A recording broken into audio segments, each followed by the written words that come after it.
Howdy, howdy, folks. A-Train here with you for another episode of Medieval Dynasty. Now available on Steam from RenderCube Games and Toplitz Productions. Hope everyone's had a great Medieval Monday. We are through the day, and now we can look forward to getting through the week. We survived another Monday, folks. That's good stuff. Could be worse. It could be like a friend of mine whose father had cancer surgery this morning. Could be like, could be a lot worse. Could be better, but that's okay. You know what it could be? It could be a situation where you get an announcement like this. Attention all planets of the Solar Federation. Attention all planets of the Solar Federation. Attention all planets of the Solar Federation. We have assumed control. We have assumed control. We have assumed control. Hope you get the reference. Yeah. Let me see here. Oh, wait a minute. Do I have a screen set? I do. Hooray and huzzah. So I can kind of pull this up here because I neglected to put up a link to the 2.1.1.2 patch, which came out this weekend. And now you get the Rush reference. If you get the Rush reference, 2112 Rush album. So, all right, let me just kick over to screen here. And then I'm going to kick this off, and then you guys can see what I can see. I think that's going to work. Let's see if that's going to work. All right, sound's working. Let's get that out of the way. All right, cool. There it is. Hooray. Patch 2112, the Rush patch, we're going to call it, is now available on the public branch. What they added, opening the Knowledge tab on the latest selected entry, ambient sounds at the Oxbow Market with the crowd, sounds for a few quest NPC animations, and new sounds for NPCs working in orchards. Curious. Will be a couple of episodes before we catch that. Now, let's get into the fixed part of it, because they fixing to fix something. Whoop, whoop, whoop. That was not that much. All right, let's just do the fixed. Items causing crashing and freezing for clients, NPC affected moving the host, blah, blah, blah, blah, blah, blah, blah, blah, blah, blah, blah, blah, blah, blah, blah, blah, blah.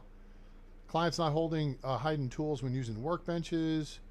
Interaction with fields and orchards not working with players on a mount. Yeah, like you're harvesting the field on a mount. That's dumb. Let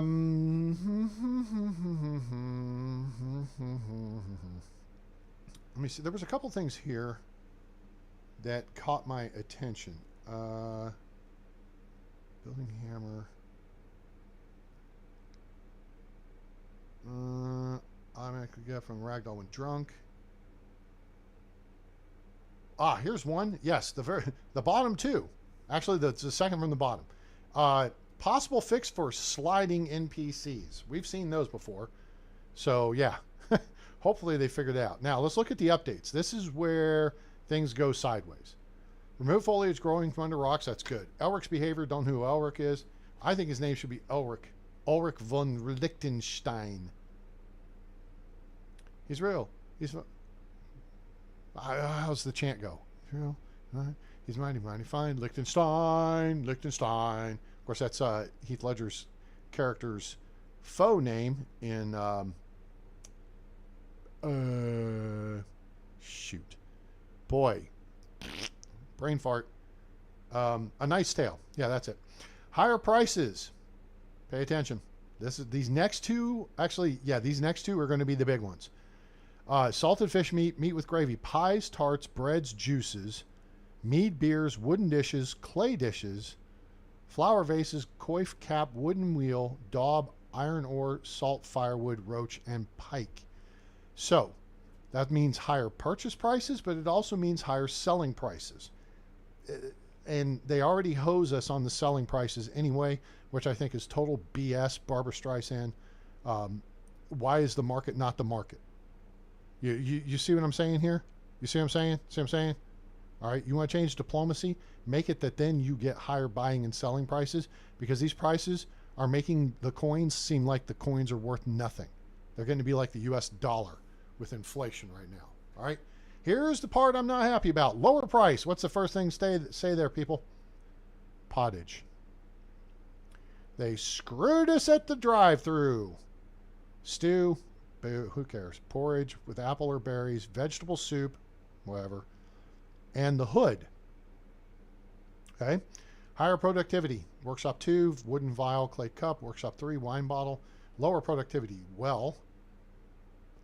Hunting Lodge 1, leather. That sucks. Thanks, clowns. Hunting Lodge 2 got nerfed. So the devs, guys, if you're listening, cut the shit, please. Would you please quit screwing us? You screwed us single players, us solo players, with 2.0, period, paragraph, end of story. All right? You couldn't do 2 separate mechanics so that if people are playing multiplayer, yes, hunting gets nerfed because you can send out a hunting party and you guys could clear the whole map in the course of a day. All right?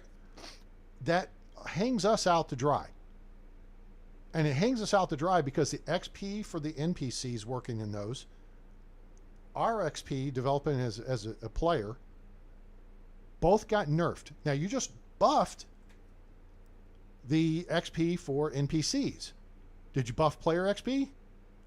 Because I got the chart. I'll show you all the chart. Hi, Megan. Well, they nerfed the price of Potage. They lowered it. So we may be switching over to soup. But we're going to check and see what it is first. Unfortunately, you know, I've got the buffs because I have 3 points in barter, which I recommend you get as quickly as you can because of stuff like this. All right? Lower productivity, workshop 1, workshop 2, workshop 3, mead bottle. Okay? Now, you get more experience gained, water skin with water, leather what? Salted meat, animal feed, that's good. Flour in the barn, that's good. And simple torch. Who cares? Less experience gain. Now this sucks. Meat, bucket, wooden dishes. Now I'm wondering if wooden dishes, I'm guessing that's the wooden bowl or the wooden plate. Maybe even the wooden spoon or wooden ladle, whatever. You could be a little more specific. Torch, hand lantern, wicker baskets, wooden wheel, flower vases, and clay dishes. Lower weight, wheat grain. Double clicking on the map now changes the position of the marker instead of removing it. Okay. Not a big deal. Replaced winter key arts with summer ones for consoles and Game Pass PC. Not applicable. Optimized items, optimized furniture for clients. So, even though I like the 2112 Rush update number, I do not like the update. Now, and they also broke the game to an extent. Okay. There is a crafting issue, which we're going to have to see about working out of. And let me get us back. And if you want to know about that hunting guide, there's the hunting guide. A-Train's Hunting Experience Guide. We did this last week. Okay. So if you have questions or anything like that, that's what you got. What is this? Oh, that's a pool video. Cool. All right. So there's that. All right. All right, enough of the bad news. Let's get into the game and let's play. Shall we? I think we shall. So here we are. It is, what is it? Day 3, 0719. Everybody's waking up. We got to do what? We got to do X. All right, cool. Wait, what does that say? Craft. Okay. All right, so we need to see what we need to do here. We have some area laid out here. Hi, Autumn. Welcome aboard. How are you today? Wait, who's this? B. Klawa. B. Klawa. B. Klawa's the snob. Okay. All right. Anything about the king she likes. You could tell her she has beautiful eyes. You're going to get a snotty response. But let's see this. +10. Anything about the king. See? Lies, politics, and corruptions. How splendid it must be. You're very sophisticated. Okay, the you're so caring part, don't say. The blacksmith joke is a big plus for the free spirit. You're very sophisticated. I like that. She'll be a snob about it. Glad to hear trying to teach elegance out here is like casting pearls before swine. Okay. And then here's the other one.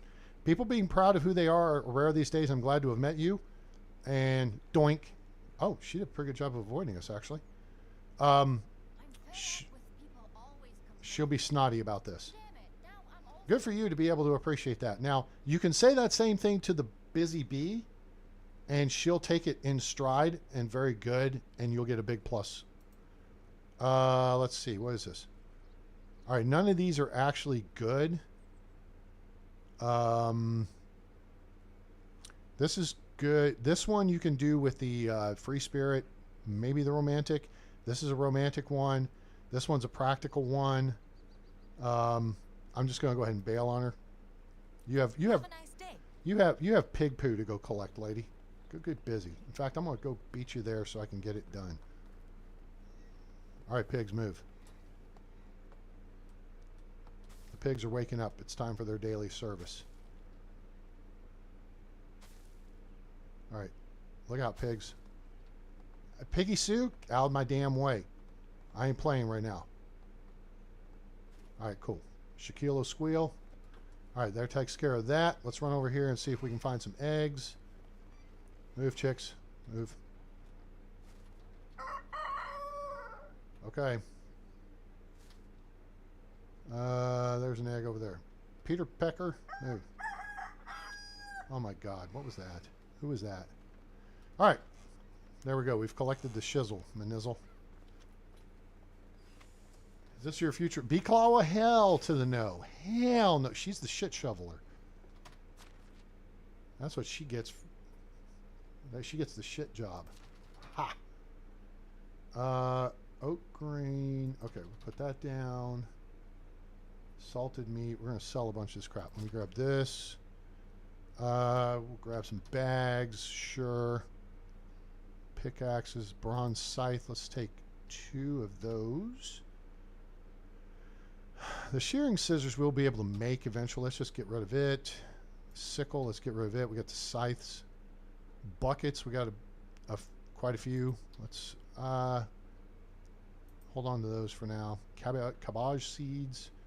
Cherry wine. We'll sell all that unless you want to drink it. We keep the feathers, firewood, fishing spears.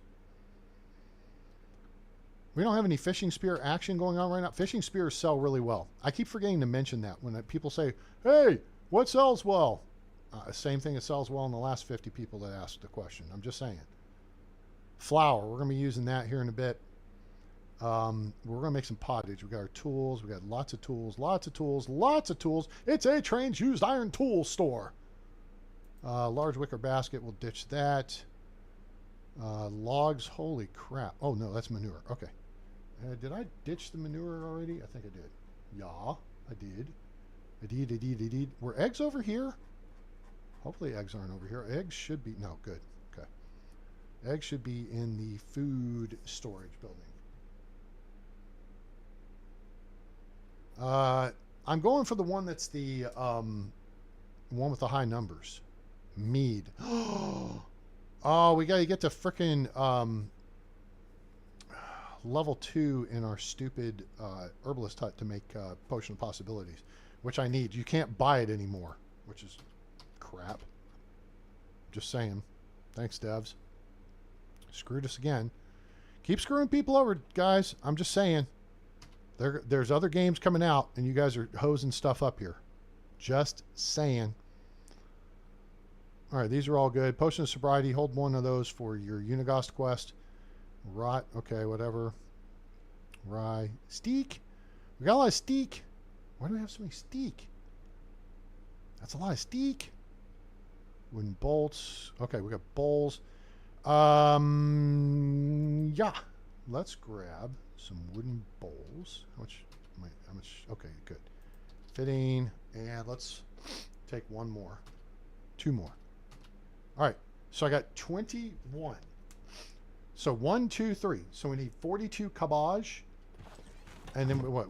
One more thing. I was down to the bottom of the list here. Shoom. Okay, cool.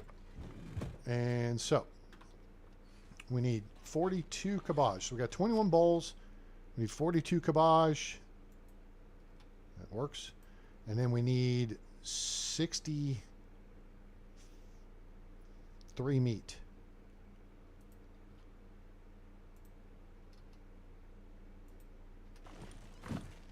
That'll make 20. 2, 3, 1. Okay. 21. So we're going to sell 1 as the measuring steak, which honestly we don't need to do. We can just look. I think. All right, so there's that. How much weight do we have on this now? How much weight do we have on this? 62 kilos, that's good enough. Good enough for you is good enough. For me, it's good enough. It's good enough for me. Yeah, yeah, yeah, yeah, yeah, yeah. We can make some legit bread real quick. We can make some legit. Wait, where's the flour? The flour's over across the street. Wait, what do we need? What do we need? What do we need? Ah, dang it! Hang on. Oh, hold it. Wheat bread. 2 flour, 2 eggs. Okay. Let's count up how many eggs we got. We got 34. That's 17. Okay, so we need 34 wheat, and we need 17 buckets of water and 17 wheat grain. So we need perfect. One of these, this, and this. That's 17 buckets of water, and then we need 34 flour.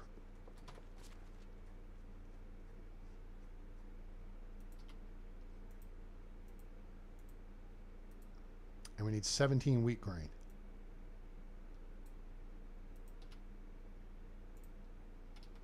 Cool. That should make 17 loaves of bread. And the buckets, well, they may survive. We'll see. Boink. All right. Sweet. How's everybody's Monday been? Monday. It's a medieval Monday here on the channel. Hopefully we'll get some new viewers jumping on board and chit-chatting with us. I've had people sending me questions and stuff, so it's been great. If you guys have questions, we'll come up with answers. If not, we'll make something up. 3 buckets of water. Okay, what do I have on board? Do I still have buckets? Yeah, I still have buckets. We're going to just dump those for now. Cool. I don't need the cabbage seed. Okay. We got lots of stuff. We got 3 iron sights going on. Yeah, I'm picking up iron sights like it's going out of style. Why? Because I have cash. Because despite the best effort of the devs to hose us out of making money, we're going to keep making money. They just need to change the economic system at this point. I'm just saying. Just saying. You guys need to change it up. You want to make the game harder, and that's what you continue to do. You need to change the economic system to a supply-side economic system, not a collectivist system. So if I go to sell 100 of something, you know, the people may be like, hey, look, I can only pay you, 10 per item as opposed to 20 per item. Why is that? Well, because supply and demand, fool. Look it up.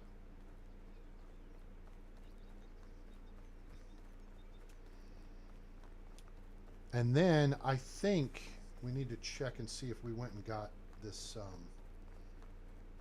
Drogomil. Did I recruit Drogomil? Drogomil. We did. All right, cool. He's showing he's not happy. Oh, we haven't insulated their houses yet. Zamir and Drogomil, once we insulate their houses, they'll go up to like 35%.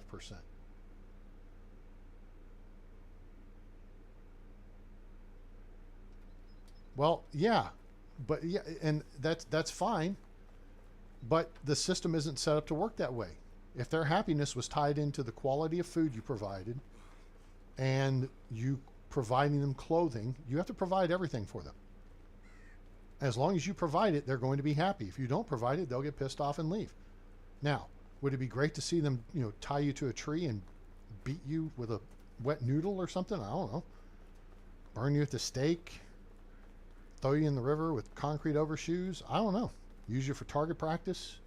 For spitballs?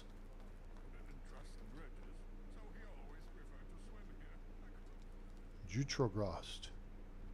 This guy would be an okay pickup. He's a 12-point NPC, but he's a farmer and a survival specialist, which is not bad. All right. Nope. Okay. Dobie. Hello. Hey, Dobie. Only the best products here. Yeah. How do you do? But you ain't got no money. All right, let's see who we're going to find that's got some money. How about our guy, Edwin? Oh, Edwin's actually working. Edwin ain't got no money either. See you soon. See you next season when you got some money that I can take. What about you, Adelina? Adelina, Adelina. You got no cash. I've cleaned these people out. Well, Sobibor or whatever his name is. Sobimir. How are you? I don't know. It depends on... you ain't got no money either. Oh, shoot. Where are we going? We gots to go. Gots to go. Remember, you don't want to make craft food on the final day of a season. You want to give yourself time to get it to market. We got time because it's the morning of the final day. I could run and get it to market. Let's go to... How is life treating you? Okay. Let's go to Lesnica. I don't know. Just, why not? Accuse you of being a witch. That's it. They'll burn you at the stake. All right, let's see if Teobald has some cash for us. Teobald, How can I help you? I got some tools for you, bruh. Yeah, my man. He got some money. Look now. Look here at the bags. 144 coins each. So by my math, that's going to be 572, I think. 576. Close. Take that. Here's some tools for you to sell. The way you jack the prices, you'll get your money back. Oh, he was only... Oh, was he able... He was able to buy both of them. Sweet. You won't be able to buy it, but one of those. Buy that. All right, let's see if I can offload some crap here. Buy that. You can't buy that. Buy this. Oh, I got a small pouch. Now he does. Notice that that stone knife went for like 3.7. I don't know if they've upped the price on those or what. So wheat bread's selling for 27.2. Potage 25.5. All right. I think Potage would normally sell for 20. I believe that's the base price if you have no points in barter. So then you add 2 points for your 10% buff, so that's 22. Then you add 2 points, or I guess it's another 2, so then it's 24. Then you add another 2 points, it should be 26%, or 26 coins. So I don't know if they've, or it goes 110%, then it goes 10% of 110%, which would be 11%, so then you're at 121%. You see what I'm saying? I'm not sure how they figure this up. We're going to have to do some investigation on that. Anyway, he's basically out of money. I have a... Nope, you can't even afford the water skin. Bruh. I cleaned you out. But let me see. That's okay. I got 49 bolts. You know what? I'm going to be a nice guy. Because I'm a nice guy. And I got 68,000 coins. What the hell am I going to do? Buy a house? Give me another scythe. And another pickaxe. And another hoe. And we're going on hammers. Okay, cool. So now he's got money, he can buy the rest of my shit. I just basically gave him back all the money that I got from him. So now let's get even more money back from him. Keeping multi-grain bread, oat beer. Yep, take that. 360. Potage. Okay. 25.5. Okay. So 510. Potions instant cure. Take that. Take those. Water skin. Take that. And how much money you got? 916. Well, boom. All right. I'd say that's a pretty good deal. We came out of this deal with a few thousand more coins and new tools. Cool. Have a nice day. See ya. Oh, wait.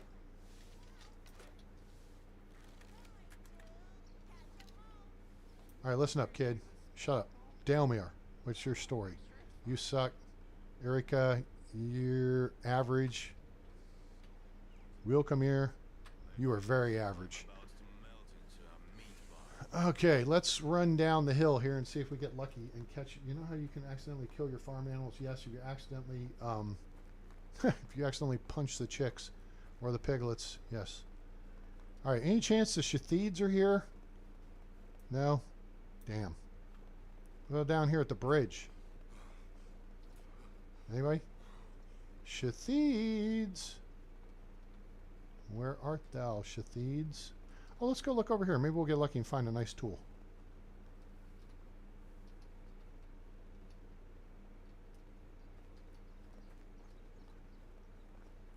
Find a nice shovel. All right, let's see this. And this particular clay pit actually carries up here onto this side of the path. So it's divided. Okay, nothing here. No bad guy camp here. We know there's a bad guy camp here now. So watch out for those bad guys. And watch out for that tree. George, George, George of the jungle. Watch out for that tree. Oh, splat.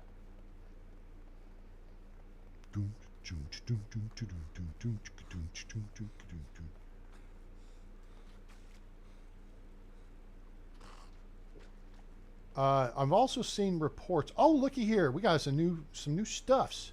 Hooray. There's trousers, some boots, and a fishing spear. Hooray and huzzah. All right, let's see if the Shathides are up here. We're gonna stay clear of the... Oh, there's a wolf going after a frickin' rabbit right there. Oh, the cart's here. The bad guys are not here. Oh, he sees me. Where is he? Jesus, the bird's moved. I heard him growling. Where are you? I hate dealing with wolves in rocky areas and in winter. I'm about to come up there and F you up. I'm going to put a hole in your face. So shut up. Just saying. All right, there can be guys. If you see, as usual, if you see Amy. Oh, look. If you seek Amy. If you see crash cart across the path, that's highwaymen. You are about to get ambushed. Be prepared.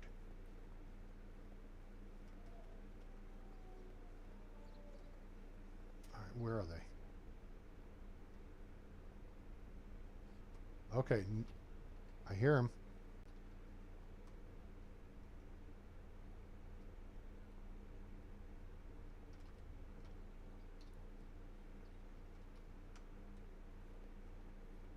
See, I do not like this. That puts me at a tactical disadvantage. If I can't see the enemy, I can't shoot the enemy. You know what I'm saying? I can't see him if I can't shoot. I can't shoot the bugger if I can't see him. All right, there's one up there.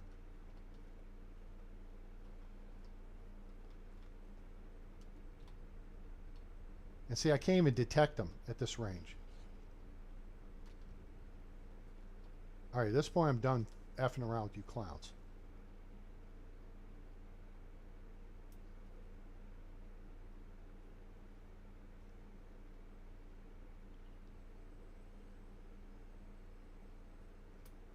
Did they effectively wipe out the rabbits without a hunting permit?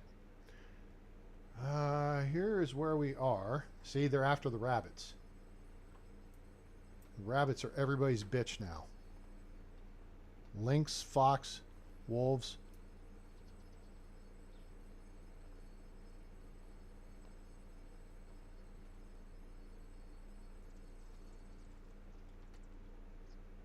Come on. They must have moved further back over. Of course, they go after the bandits too. All right. Keep your shit in line. I will come after you.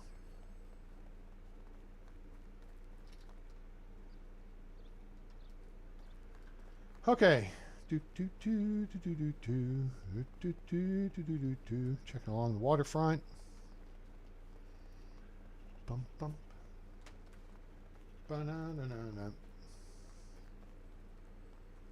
All right, I'm going to try to do some training for Megan's sake. Megan is struggling with ranged weapons. Damn it, I didn't think of that. Should have thought of that. Actually, let me look.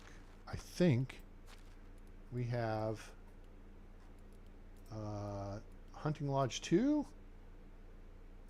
That'll allow us to make the recurve bow, which is what she hunts with. Now, my pet... Wait, nope. There it is, the longbow. Ha-ha! Okay, so now we can build all 3 bows. No highs, no lows, must be bows. That's B-O-S-E, not B-O-W-S. We're going to go set up a range. And so let's see. Hunting decorations. That should be here. Do, do, do, do, do, do, do.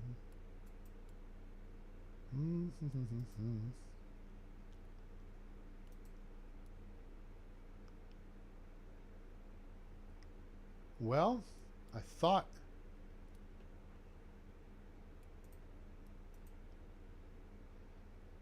Okay, maybe we, let me just look here. Hit this, container, oh, decoration, workstations, hunting workstations, and here's the archery target. Okay. So that's, I don't think that really requires anything special. Now we are about to charge into the unknown, so we're going to look.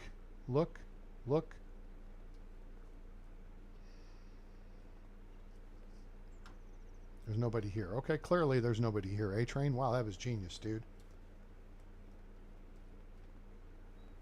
Okay, so that's good.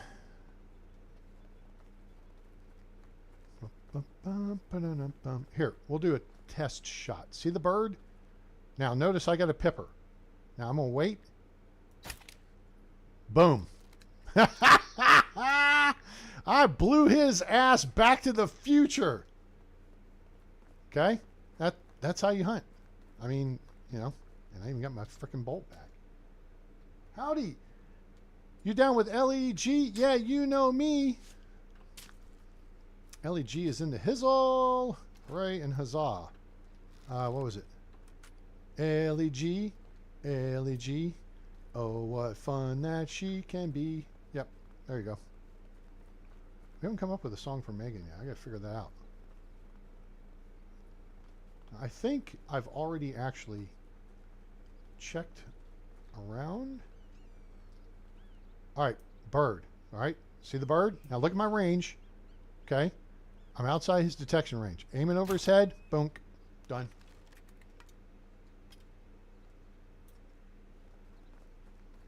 All right, so that's how you do it. You just got. Oh man, I think I'm gonna lose the. Hopefully, I don't lose the round. I see the round. Round's right through his head too. Oh, got the round back. Hooray. Okay. So, if you look at the range, let me see if I can. Hang on. I just want to make sure there's not bad guys over here, and not bad guys over here. Okay. There's no bad guys there. Okay. So let's look at this. Now, how far away are we from the target, right? You probably can get about this close to some animals. So let's aim right there. Gustovia. Now see how we bounce around a little bit? Okay, boom. We shot the Gustovia sign, right? And there it is, right in Gustovia. Okay? But if you back up a little further, now we're going to reload. And this is why I like the iron crossbow. It has the firepower. Okay, I aim just above the sign that time, and look where the round hit on the sign. Okay. So now we're going to back up a little bit further. Okay. And we're going to aim right about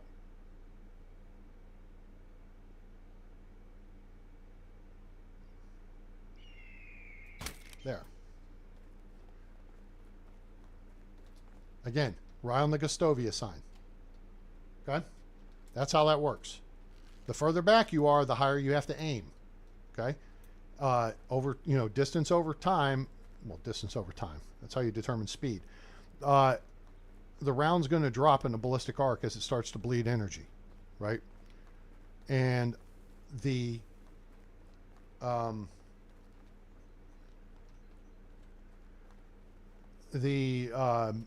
crossbow has the most potential energy built into it, I believe. All right, there's a deer there. There's a buck here. All right, now, so watch here. Look at the distance I am. The doe over here is not moving. See him? Top of the head. Missed him. Okay.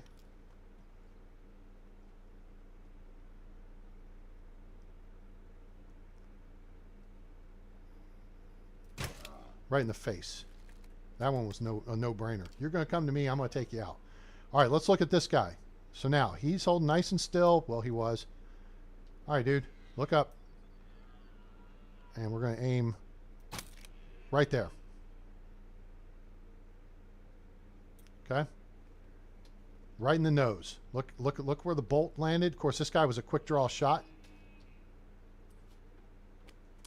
This is a place where we got to be careful because this spawn overlaps with the wolf spawn. Our iron caniffle broke. Son of a bitch. All right, so we got to grab that, and that. That, and that. And we got to craft a stupid stone knife just to... Oh, we need one more steak. Okay. We got to craft a stone knife just to get us back to base. Okay. So, all right, so you saw there. Now, we're going to go ahead and reload, even though we're going to lose the load. Because I'm running down the road trying to loosen my load. Right in the snout. If you aim high, aim just above the target, you can drop stuff in. Okay? All right, so here you got two birds, right? See that? It's just about figuring out the range, and you can do that with either practice or with, using the target. We're going to go set up a target, and we're going to make a couple of regular bow type things. Maybe make some bronze arrows or something. It won't matter. We just need training rounds. Okay. Somewhere out here, we're going to have to be careful looking for it. We should have an iron bolt.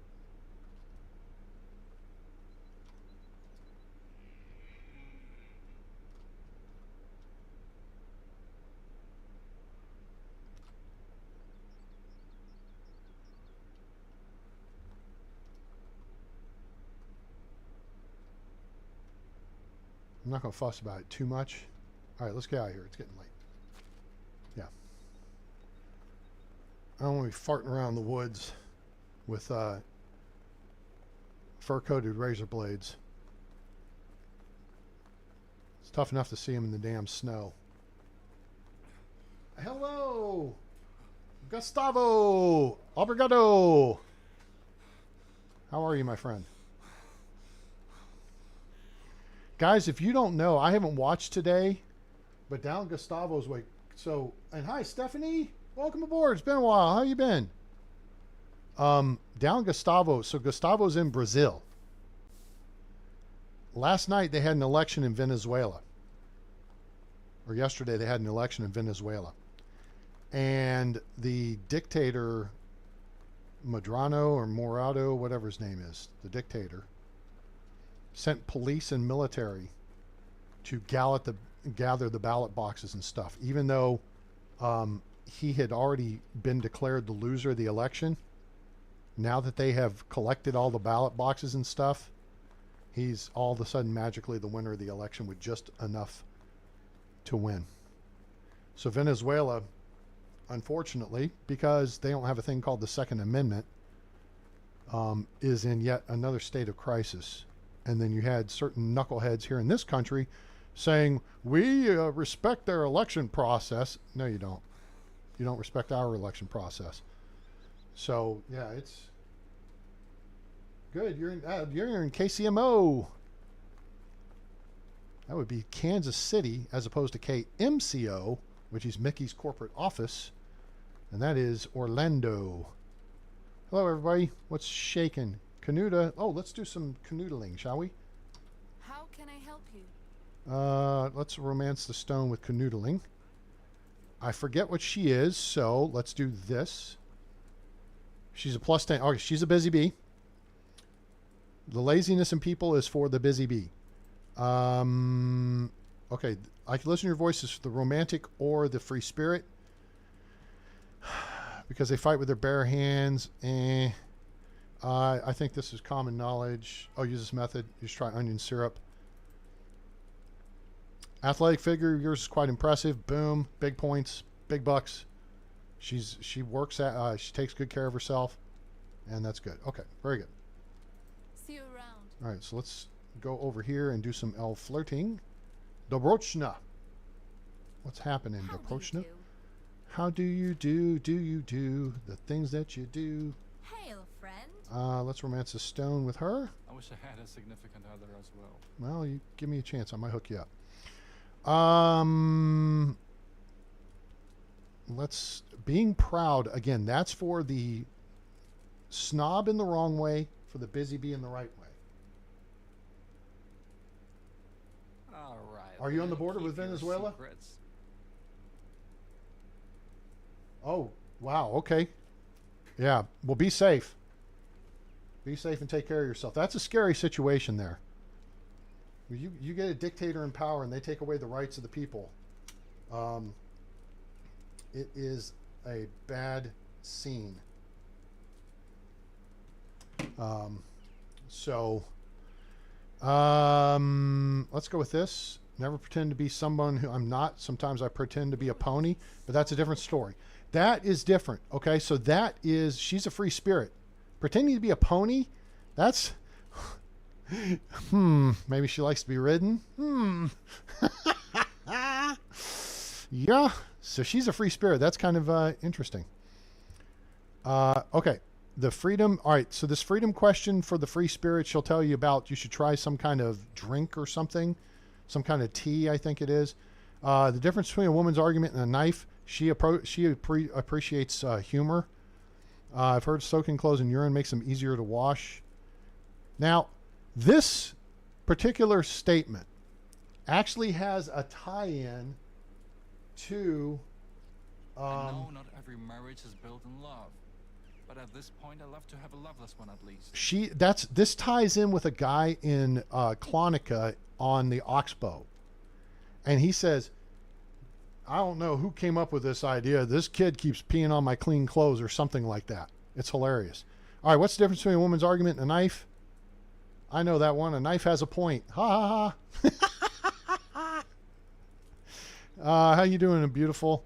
Finest dress, that is for the snob. You have exceptionally beautiful eyes. That's for the romantic. You could say that to the snob. She likes the humors. What do you could pig call, ran to a bush, call a hedgehog? +5, classic. All right, very good. Have a good day. Okay, so where do we want to set up a target range here?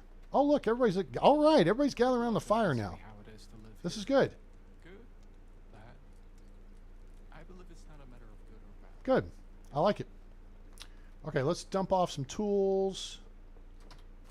And we got some boots. These boots were made for knocking. And that's just what I'll do. One of these days, your boots I'm gonna knock on over to. Something like that. Anyway, let's put that, and that. Put this away. Put that away. Okay, it's the end of the season. Whoops, no. It is 8:25. We are not going to run out of food. We might as well eat the cabbage. All right, so what's going to happen here is our cabbage is going to, this whole big ass thing of cabbage is going to go bad, but you can still cook it. May Leviathan be with you. Okay, cool. Hey, thanks, Gustavo. Be safe, okay? Thanks for stopping in, buddy. You take care of yourself. We're rooting for you down here. We're just praying for the people manage to do what needs to be done down there and get rid of that dictator. Maduro is his name. Now that I think about it. Okay, we're going to put put all your food. Okay. Well, this is going to go bad. We might as well eat that. Let's see. Is there anything else down here that's going to go bad? Oh, this roasted fish meat is bad. Let's grab that. Let's grab this. Oh, I have a place for this now. That's all good. We need to probably make some more pottage. This is all good. Everything above 50%. Now we're going to leave. We could let this cabbage rot. We got 486. You know something? We're going to let it rot. And the way we're going to do that is this. If you get one of these big wicker baskets like we grabbed the other day, you know, this wicker crate, I love these. These are great for storage. You put these down on the floor and put crap in them. It looks cool. And if you've seen previous episodes, like on the Oxbow, we used it to build the speakers and the podium on our stage. All right, so now, if you don't know how to handle stuff, as it were, X, we drop that. That's actually not bad, but see how it says grab? We're going to hold, and we're going to just back this ass up right over here. We don't want to be quite in contact with the building, though. Oh, damn it. I accidentally fat-fingered it. A blockhead. X. All right, this is actually pretty good. Okay.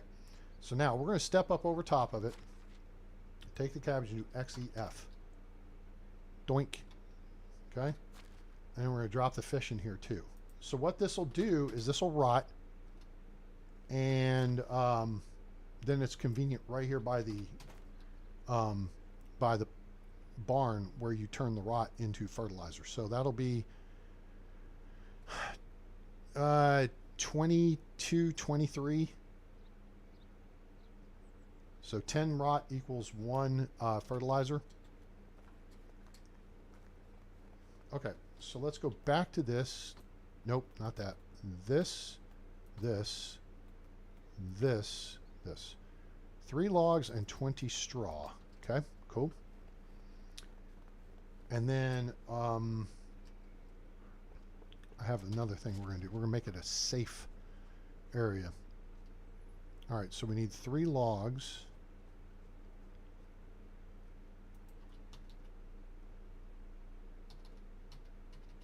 We're going to get 10. Why are you getting 10, A-Train? Trust me, I have a plan.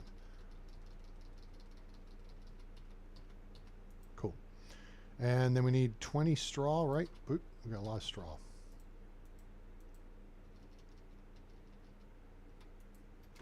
All right, let's go set up a rifle range. Where do we want to do this? Along the water's edge over here, maybe? This kind of look like a good... I don't want to block anybody's view. Where shall we put our training range? Up on the back 40 up here? Maybe over here on the east side? It's kind of janky. Let's find a nice big open spot. And there's a nice big open spot out here. Okay, this looks... We can always redo it if we don't like it. So... we will set up a target. I don't have a hammer on me, I don't think. Nope. Which means I gotta get a hammer because I done messed up Aaron. Okay. So we're gonna set this up right here.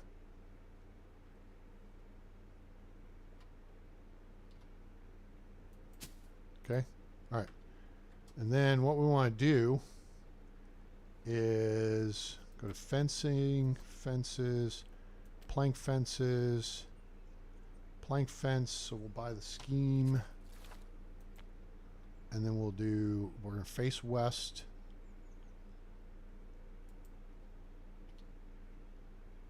Oh, shoot. Hang on. Not that. What time is it? All right, we got to hustle up here. Do the hustle. Boop, boop, boop, boop, boop, boop, boop, boop. All right, let's go a couple feet this way. Fence, plank fence, plank fence. Face due west. Start about here. We just want one. We don't want two sections. We just want one. Okay. Okay. Now we just need to build that fence section. So I got to get a hammer real quick here. And then what we'll look to do is set out maybe some stones for markers for distance or something. Wait, this hammer. I could sell this hammer.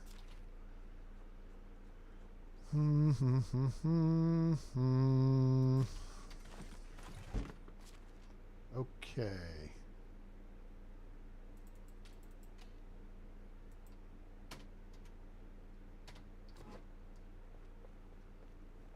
All right, let's run back up to the archery range here. I don't feel dirty. All right, so you put up a backstop for safety's sake. Cool. There we go. So now we got an archery range. Okay. Now we could, for giggles, just do another wall section.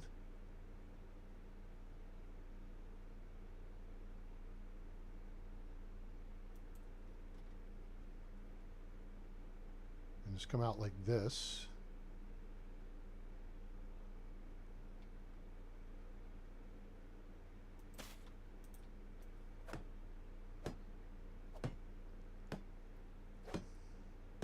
Okay, and we can do the same thing on the other side. Boom, boom, boom. Let me hear you say way-o.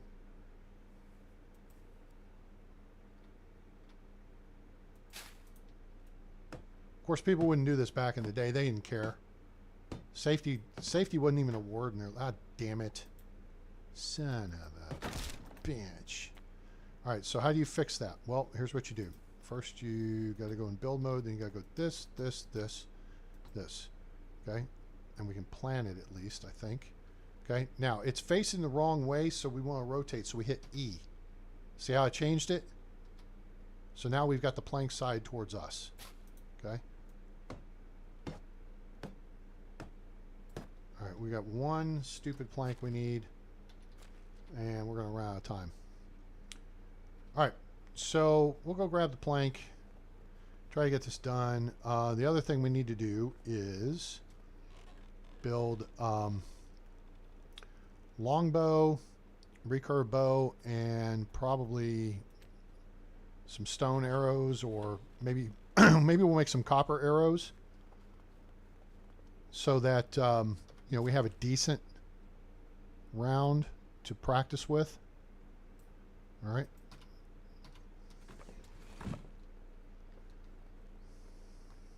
We're gonna make it. We're gonna make it. It's about to be spring, so then we're going to be moving people out of the barn and back into the fields here. Boink. All right, there's our archery range. All right, see that? Cool. So we can back up, back, so we can get a long-ass shot here, okay? Cool. All right, let's put this away. Let's head down the hill here to the house. We can go ahead and, if we got time, by the time we get in here. And we can, we're going to sell those. We can actually sell these too. Felt hat we're going to hold on to. Felt vest we're going to swap out. Well, I still got a bunch of logs. Fur hood we're going to swap out. And gloves we're going to swap out. And we're going to change to the simple tunic. And trousers with cuffs. Wait, I don't need two pairs of trousers. I won't wear those. I wear trousers with cuffs because they look more stylish. All right, so felt hat, the noble boots, joined hose. Joined hose are a big cold protection plus. I think we'll be okay. We'll just go with what we got here, and then switch over to the tunic. And yeah, okay, cool. All right, so here's what we're going to do. We're going to sleep till next season, and then I'm going to make a quick pit stop.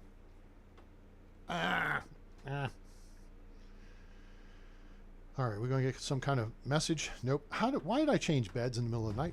All right, let's not forget to do that this time because I was a knucklehead and forgot it last year. Okay, so let me do this. I'm going to just do General MacArthur. I shall return. You chit-chat amongst yourselves.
See, about 1 hour of game time, or 1 day of game time, is 1 hour of real time. So this is why you got to keep your seasons of a shorter length, guys. All right.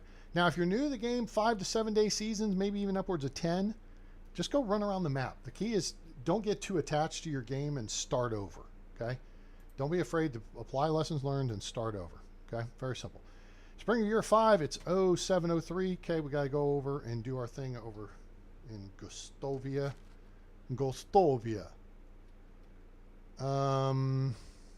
Yeah, I think we're good on temperature. Okay, so we got all these logs, which we don't really need. What we need to do is, and we can do this in the smithy actually, is if we do wooden weapons, so we make a longbow here, we need 4 linen thread and 1 leather. So we need 10 linen thread and 4 leather. 10 linen thread and 4 leather. We may have linen thread in here. We certainly have leather in here. 10 linen thread and 4 leather. 10. Cool. We got logs. We actually don't need all these logs either. You know what? I'm going to ditch all, but I'm going to keep a couple of them on me. I have a plan. All right, so wooden weapons. We're going to make a longbow. I prefer the longbow personally, and I'll show you the numbers here in a second and tell you why, unless they've changed. It's been a minute. Okay, here's a recurve bow. The recurve bow certainly looks cooler. Okay, so now let's look at the 2 bows side by side. So here's the longbow. All right, 40 damage, 200 uses effectively, 360 coins, weighs 1.5 kilos.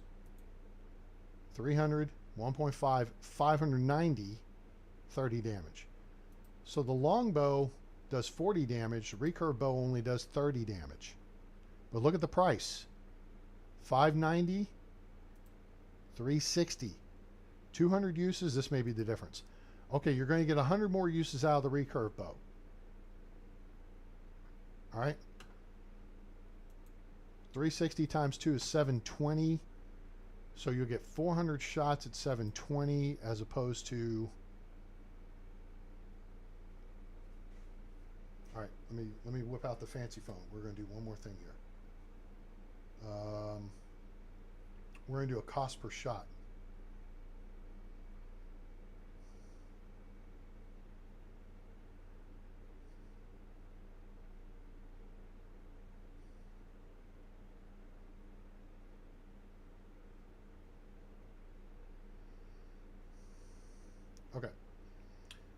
so...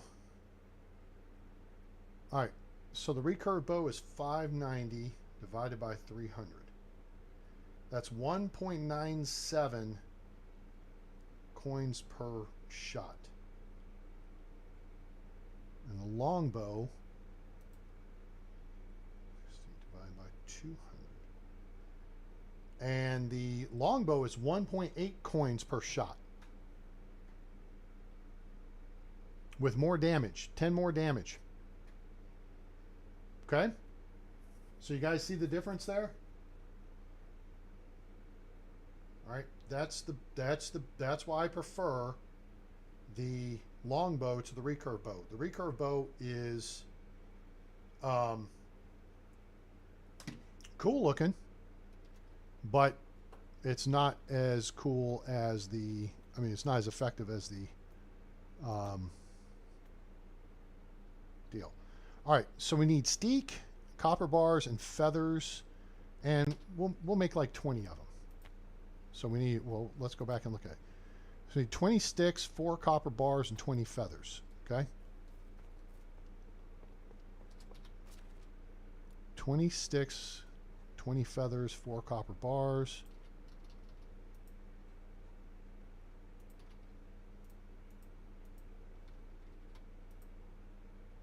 Steak.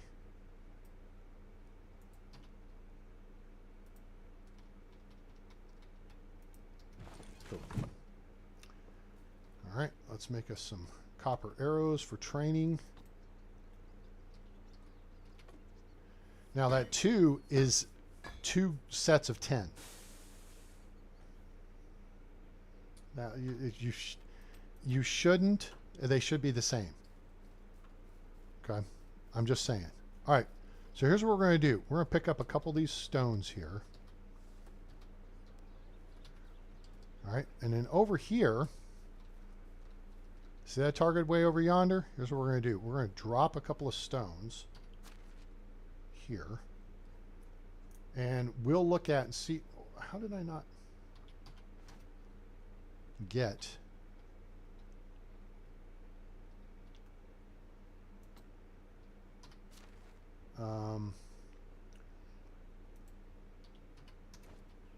okay, there's that. So now we're going to come over here and we're going to drop a log. Log, as in a wood log. Hello, sorry. Okay, that needs to quit shaking, shimmy shaking over there. It's kind of crazy. All right, I'm going to need this stone here. I could just build a little fence here. That would have been smart. It was a little short fence thingy, but this will do. All right, so let's drop a stone here. Like that. And we're going to step over here. Hey, pardon me.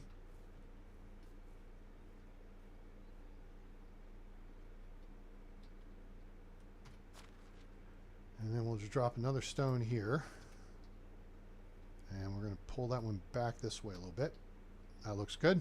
Yep. And then we're going to go here and drop this. Let the beat drop. Doink. There we go. Cool. All right. So here's our range. All right. So let's do this. Let's put copper arrows in our quiver. All right. And let's qualify with, let's go recurve bow first. We'll put that in slot 4, please. Now, here's the thing we got to take into consideration. Skills. Under hunting, steady hand is critical. We only have 1 point in this right now. Okay? This will get you up to 50%. Next level's, first level's 10%. Second level's 30%. Third level's 50%. You want this maxed out. Okay? But, now, here's the part that matters. All right? If you are not, if you're using a crossbow, strong arm is irrelevant. Why is strong arm irrelevant, A-Train? 10% slower stamina consumption during aiming. The only time you have stamina burn when you're using a crossbow is when you are loading the weapon. You can ADS all day long. I'll show you. Okay? Let's whip this out. Let me put iron bolts back in the quiver. Okay? Watch my stamina, the green bar on the left, as I load the weapon. See the initial drop? and we're back to full stamina. Now I'm going to ADS. That's aim down sights for, okay? Now see how it's floating around like that? That's what that steady hand will get rid of. It'll minimize that. But the key is if you can anticipate right there. Accuracy 100%, distance 16 meters. If you want to know the distance, it'll tell you. Okay? So it'll grade your shots. Is that center of target, folks? That's center of target. All right? From 16 meters. So if we want to go further back, let's go back to here. And this, put a stick down, put a rock down, use something. You want to be effective from 60 meters range. Okay, this is probably good. 60. All right, so now I'm going to aim that second row above. Now watch. 87% from 25 meters. Okay, it was slightly low.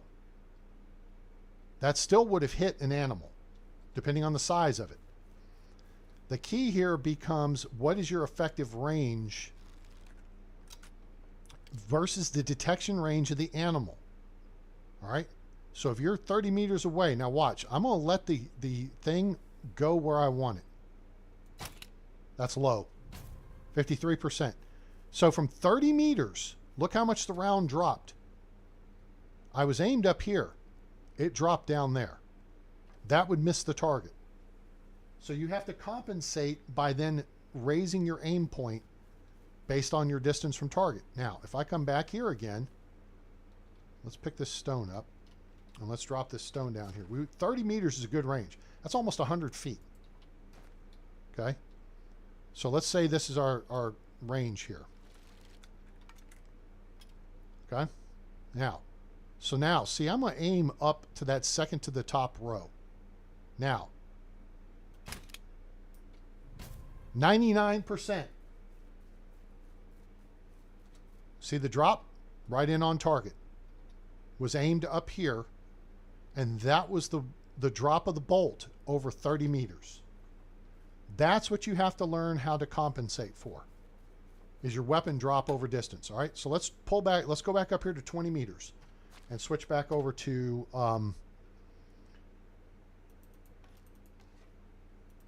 copper arrows. Okay? So now, let's go to the recurve bow. So we want to start at about 20 meters distance. Now, notice here, again, back to our skill level. Strong arm is slower stamina consumption during aiming. That's only for bows, not crossbows. Because you'll see, when I aim down sights, it's going to burn stamina the entire time, and very quickly. And the further down your stamina goes, your aim is going to start to drift off more and more. That's why I say get a crossbow. Okay? Now, again, if you use a crossbow, you don't have to put points in strong arm. You've got to put points in lock and load for either one, especially crossbows. You'll load and draw a bow faster than you will reload a crossbow. So your damage per minute may be higher for the standard bow, but your hitting power, your accuracy is going to be higher for the crossbow. Okay? So now, you want to put points in lock and load. It's faster bow drawing and crossbow loading. All right? Steady hand, lock and load if you have a crossbow, steady hand, strong arm, and lock and load. That's 9 of your 16 points if you're using a regular bow. It's saying it. No, it says it on the screen. It gives you a report. Watch. All right, so now watch my stamina. Watch how quick this burns down. From this distance, I'm going to aim. See, my pipper is just above the center of the target. Okay, now I'm in the ready position. Draw, stamina burn. Let release. Watch. 90% from 15.8 meters. Score is 14.3. This is originally the game you play with Alwyn. Now notice, see how far that arrow dropped over 15 meters? I aimed up here. It's dropped a full circle on the target. Okay? This is the difference between a bow and a crossbow, folks. All right, I'm going to aim two rows up then. All right, so there's center target. Here's one row, and here's the second row. Now, I'm going to put my pipper on direct above. 2 rows up. I'm going to try. Draw, and now I'm going to let this float right there. 82% from 16 meters. We were high and right. I didn't wait long enough for it to drop back in. I don't need to move, actually. All right. See these stones here? Let's stand at those stones. We want a good, stable reference point. So I'm going to aim, again, that second row above the center of the target. I feel like I'm only 1 row above there. I feel that's better. 98% from 17.5 meters. Okay? Reset my aim. 99%. How about 100%? That's how you do that. 17.5 meters. So, from this distance, you start to build your visual picture of range to target. Then you know, okay, I need to be about this far over the head of my target and 100%. Did you see what I did? I waited for the pipper to float. It's going to come back on the target. You just have to wait for it. And in the time it took me to aim and draw the weapon, okay, and reset,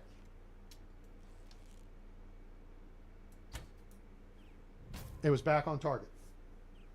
And that is how you hunt. Okay? That's how you do that. How's that for a grouping? Huh? Huh? You guys like that? Like that? That's how you shoot. You guys didn't know this. A-Train was an expert marksman in the Air Force. And not with a bow. 4 on target. Okay? So let's back up. Now we're all the way back to 25 meters. This is long. Okay? Right? Let's set. I'm going to aim for the top of the target. There-ish. Actually, I'm going to aim above it.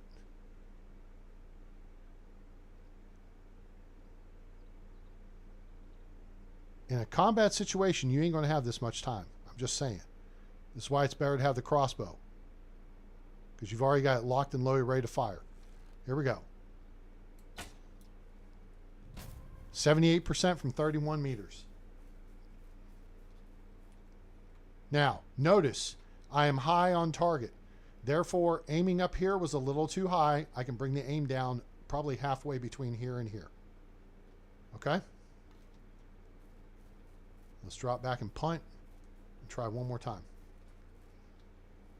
We're looking for 30 meters. We should be right about 30 meters here. That's close enough, okay? So now, we'll put the pipper right there. Try to bring it down just a hair, right there-ish. Nope, mouse moved. Good. Draw.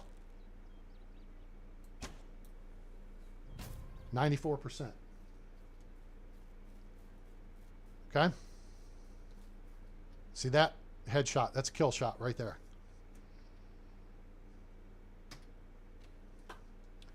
All right.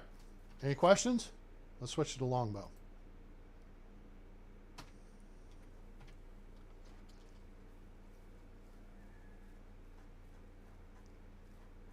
We're going to go ahead and drop back here to this far point.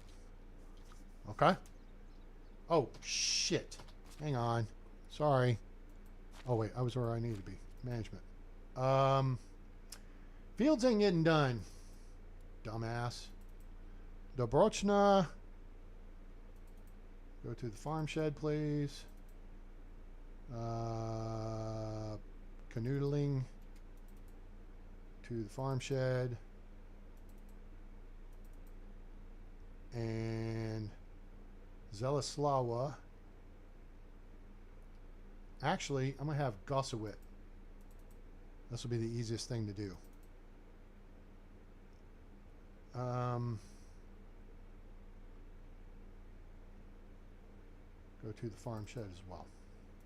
Now his happiness is going to drop a little bit because he's a skill level 4 where he was at. Your villager happiness goes up if they go up in skill level. Now what I got to do is back out of that and come over here and go to farming and barn 1. We got to turn off. Oh, it's damaged. Big deal. I don't care. We'll fix it.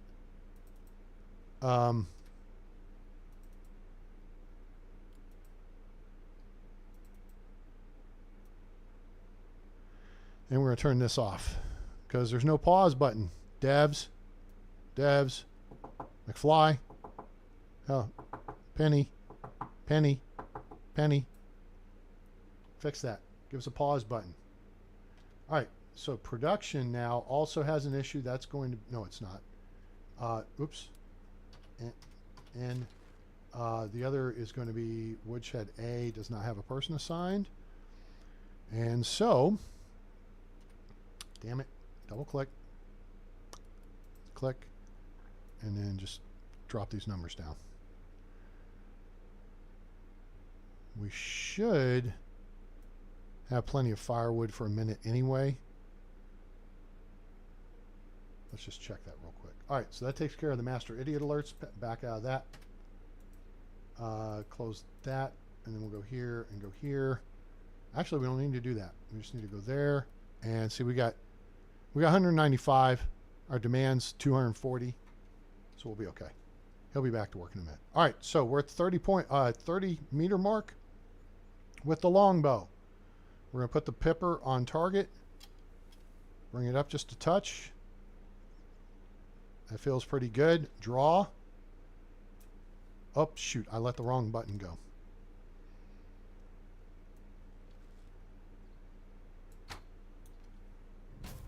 %. That was high and to the right.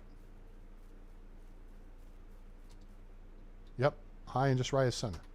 So, what'd you see there? Okay. We were high and to the right, even though we aimed at the same height as the recurve bow. What does that mean? That means we're putting more inertia behind the round. 100%. Boom. Who demand? Okay. Do you see why I say the recurve bow is not as good as the longbow? It's more expensive, it's less damage, and it doesn't have the hitting power. That's a kill shot. Okay? Do I need to say anything else to make my point? If you are not going to use a crossbow, get the longbow. Make a longbow. Whatever. Okay? First off. Second, let's go hunt. Okay?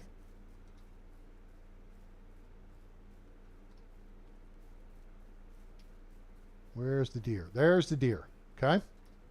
Now we're using copper arrows. So these are not going to have the killing power that iron arrows are going to.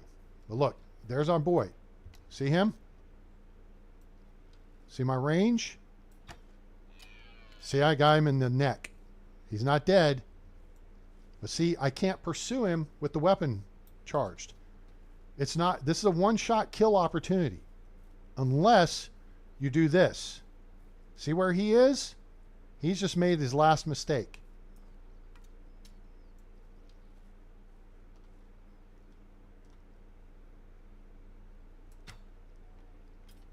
That's why. Okay? Why did I do what I did? Because the animals, look where I'm going to show you where I'm standing on the map. Okay, look where I am. I am at the edge of the spawn. The animals will run. If you chase them, they will run to the edge of the spawn. The spawn is a circle around the center of the spawn point. Okay? So you can herd the animals out to the edge. And if they're at the edge of the spawn, they will assume a predictable path because they can't leave the spawn. So they go around in a circle, in an arc. Therefore, okay, it's going left, it's going right. So you go further left or you go further right. You take up a position, you set yourself up, and then get your second shot in for the kill. Okay? That's how that works. It is much harder to hunt with a bow than it is with a crossbow. I mean, look. Let's kick over here. Boom, boom. Of course, this has more hitting power. Okay? I mean, we're looking at 100 points of damage here. In fact, let's drop back here for a second. If I'm using the recurve bow, that's 30 damage plus the copper bolt, the copper arrow damage, which is 35. That's 65 points of damage. It's 10 more points for the longbow. 75 points of damage.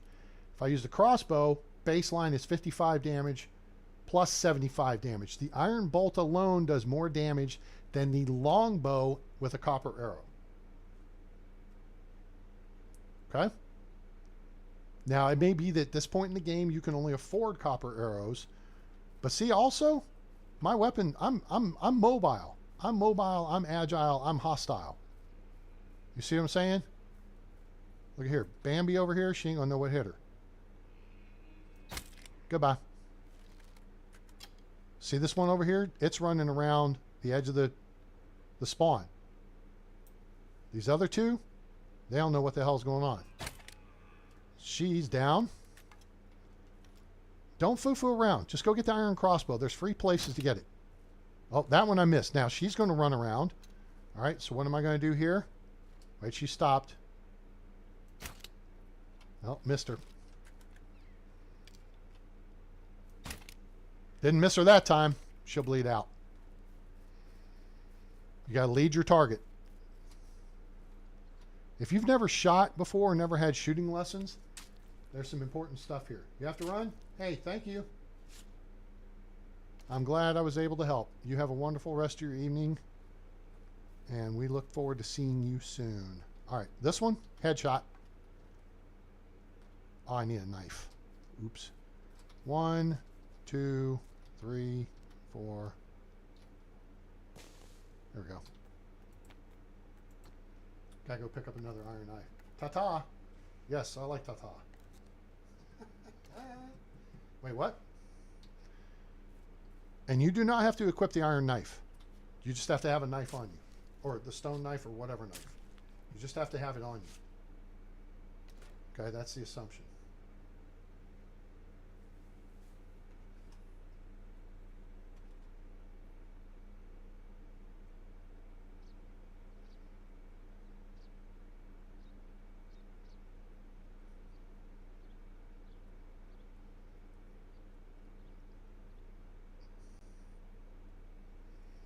Okay, excuse me.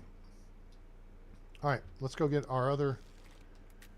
All right, you gonna stand there? You gonna stand there? You gonna stand there? That's what's gonna happen to you.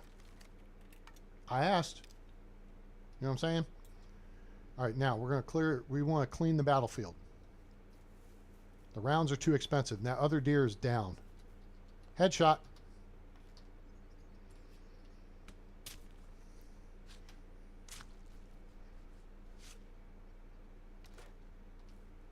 Probably down over here-ish. She went down somewhere. So, oh, wait, did I see a... All right, now I'm going to go out and patrol the perimeter here and look for my rounds.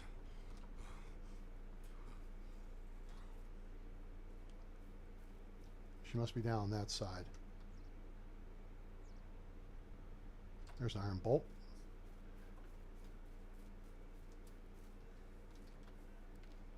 Too expensive to leave behind. Just saying. We missed one round over this way too, so let's... There it is.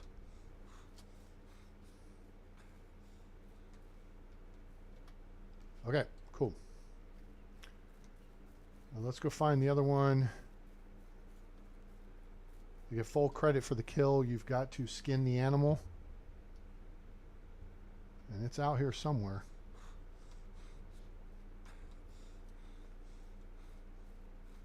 Where did she go?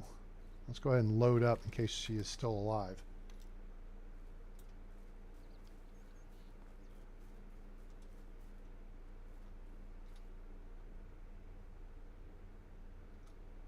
Huh. All the deer are dead. But I thought there was 4 does. And I'm not seeing a body. I see a bunny, but not a body. Let's go check over here just in case. Hey, foxes? You little shits. I feel bad. That's partially my fault. I drove the bunnies into them. And that had been 2 foxes I was shooting at. That would have been disaster. Don't mess with the foxes unless you can get them one by one. That camp's not there. All right, I'm going to let y'all slide because that was my fault. I drove them into you. Bunny, stay away from the foxes. Just saying. So, yeah. I don't know where the other one wound up. She might have gotten all the way back around over this side.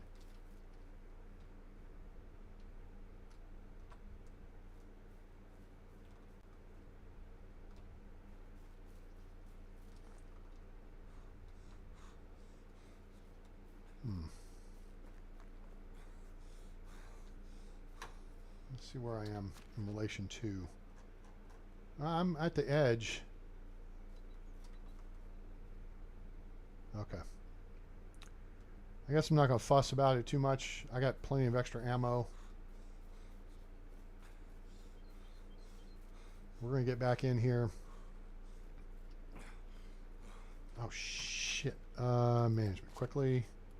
A couple things I'm forgetting here. Okay, this is our change plant type to oats. Come on. Thank you. Stop field editing. Escape. Accept.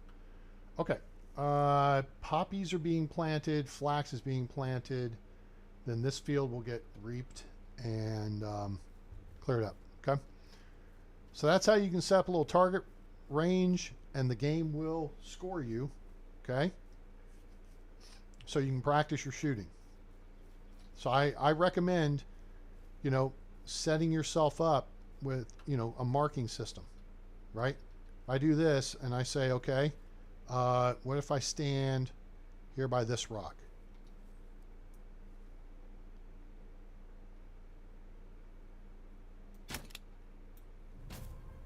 .4 meters, which means I can move up probably about here.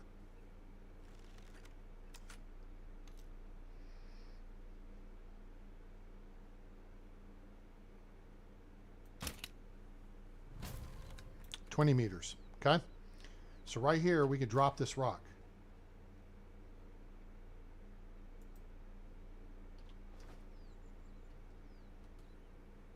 Probably just back it up maybe about right there. So if we stand at that rock, okay, up 20 meters. Boom. That's our 20 meter mark. I'd have killed something with all 3 of those shots because that's how baseball go. So do you like a 20 meter, right? Then go back to 25 meters, then go back to 30 meters. Now, if you really want to get good, I mean, with a crossbow, I don't know if you get something from this far out, but, you know, hey, let's find out. Now, let's aim high with Air Force.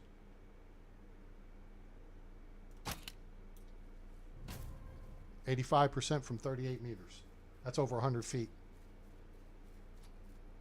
That still probably would have been a kill shot. We were slightly low on the aim.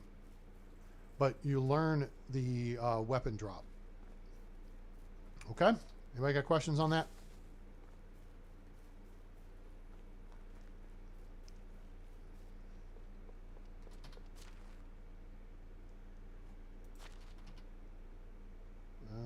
Let's see. We got some leather, meat. We'll hold on to these in case we need to do another demonstration down the road.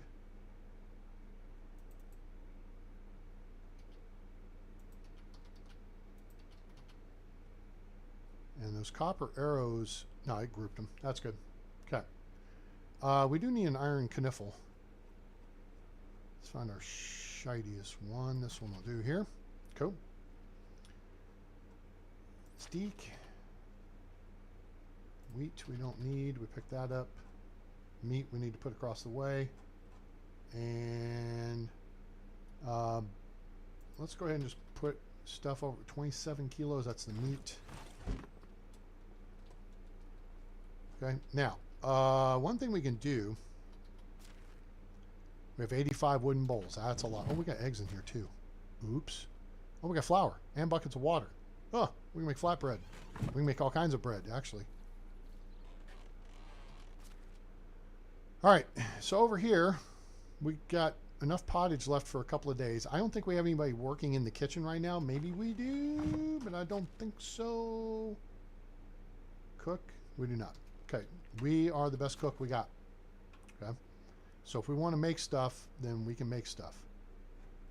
Did someone eat the multigrain bread? They did. They ate all the bread except the flatbread, which is no big deal. We can go make multigrain bread. All right, so let's grab us like 5 cabbage for the season and grab actually a couple more.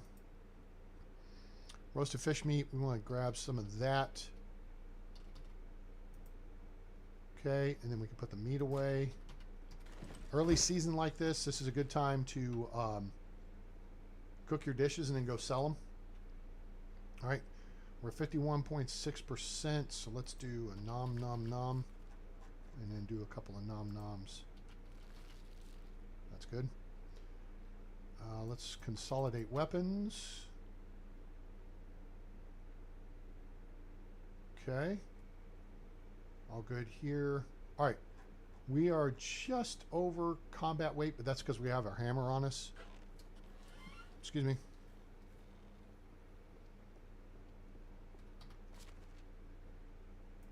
Boom. I call it my combat weight because I like to go out in the field less than 20 kilos.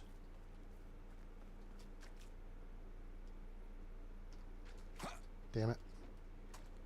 Whoops. There we go. All right. So we're clean, fully fueled, ready to rumble. All right. That's how that works. That's how baseball go. What we need to do real quick, I think, is make some daub and insulate these houses. We'll get these people a little bit happier. And then we can roll tide from there. Okay, so for daub, we need clay. Do we have daub? We do. We have enough to do a house and a half here. And then we could do another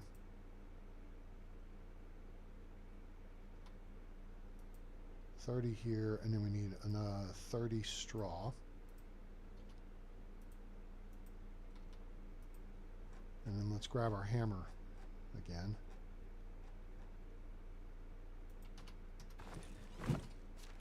Put our hammer back in slot 5. Okay. And yeah, we're overweight. That's okay. This is the one thing about having, this is a mistake I made in the village design, is having the barn over here and resource storage over there. That affects us more, and it doesn't affect the NPCs at all.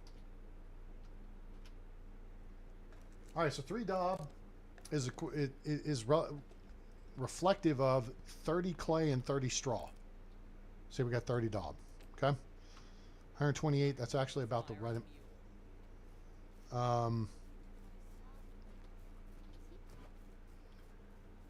So let's see. We got a couple of new houses down here. We're going to knock these out real quick. Should take about 66 each. Let's do that. We're going to start up here.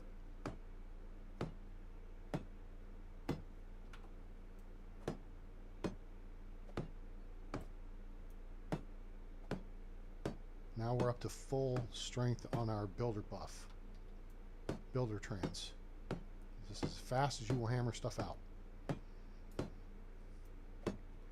And again, for a simple small house, if you stand in the middle of the floor, I haven't talked about this in a while. If you stand in the middle of the floor, see how you can see the wall? Okay? This means if you're overweight and all you can do is turn in place, you You stand right in the middle of the house. That way you can still reach everything. You can't reach the corner, but you can reach here.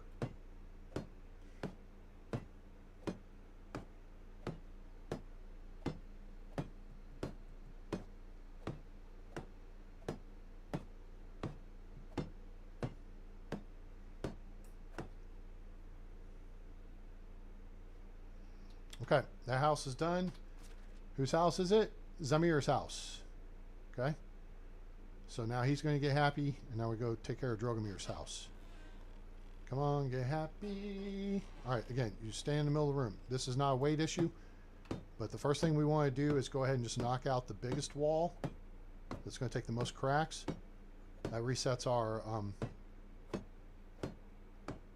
builder trance.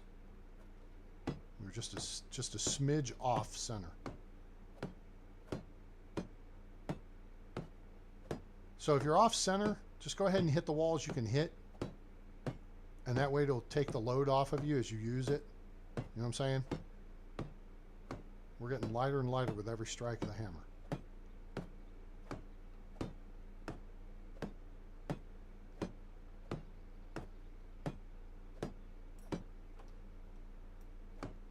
This is, oh, did I seriously get this right?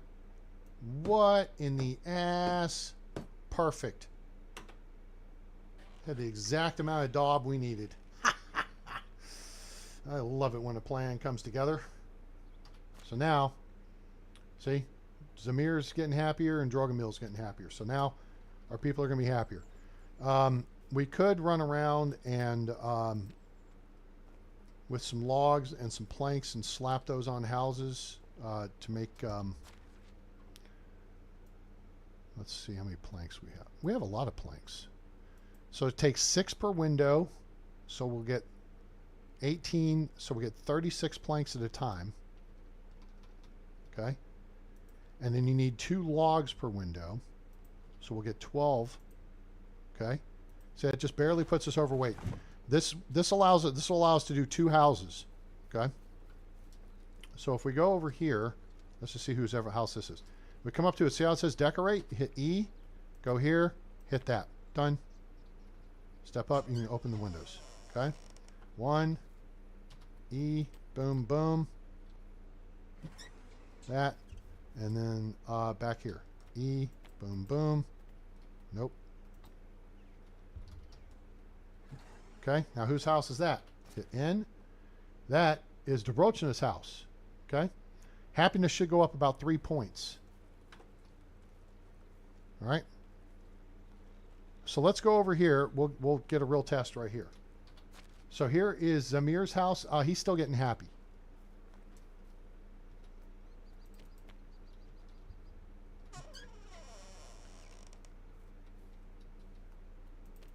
I'm just going to keep that closed because you don't want to be staring in and looking at your neighbor. They fart or something, you know. Okay, so there you go. Now, so that is Gwen's house. Okay. And then, let's see here.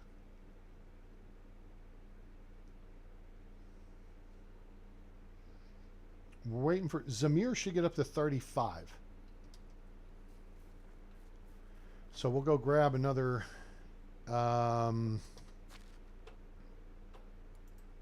12 logs, right? Yep.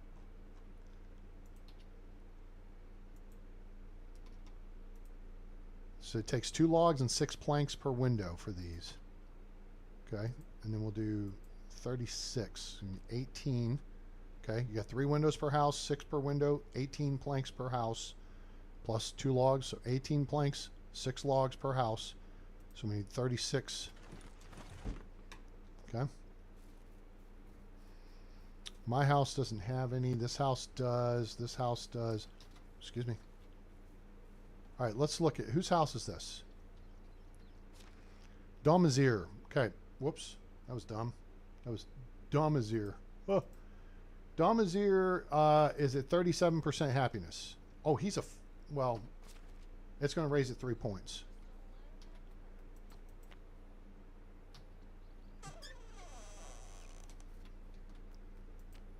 We're going to keep that closed. You don't want to smell the barn. Okay. So there's that.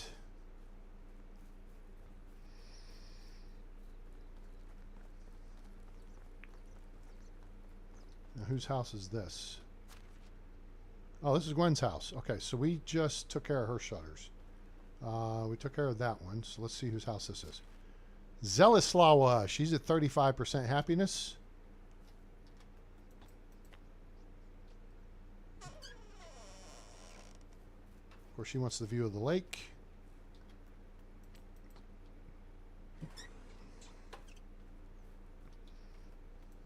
We'll just keep that closed. Okay.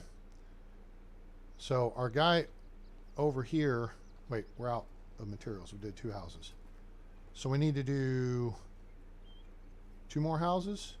Yeah. People are hanging out late tonight, which is cool. All right. So here we go again on my own. 12 logs, 36 planks.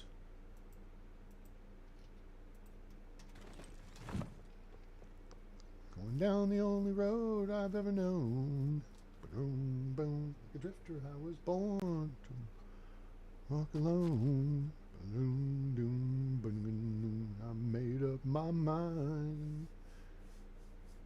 I ain't wasting no more time. All right, Doboslawa. Her house is not done, and I think maybe Luto. Well, it doesn't matter. We got the new guys down here.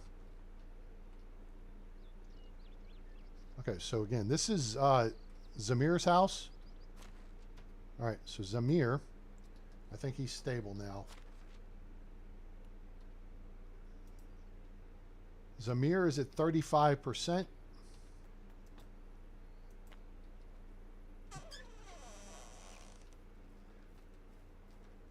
Oh, we got people up the hill too. I got to do their houses.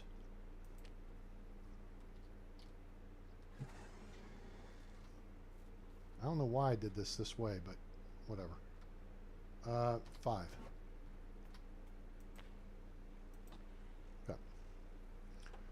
All right, I think we have one more set on us.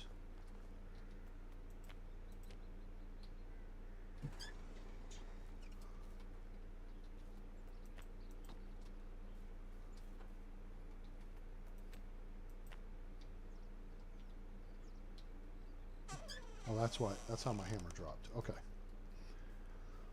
Okay, so Zamir starts at 35%, and we'll see how he winds up. I think we got those 3 houses up there we need to do. And my house.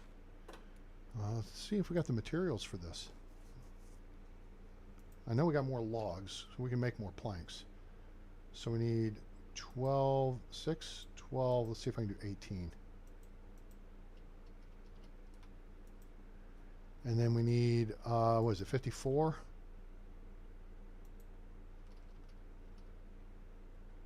So 18, 36, 54. Boom. And it's going to take a minute to walk up there, but we'll be okay. Besides shuffle. Every day I'm shuffling. A-Train's shutter installation service. Sorry, it's the middle of the night, but you'll get over it.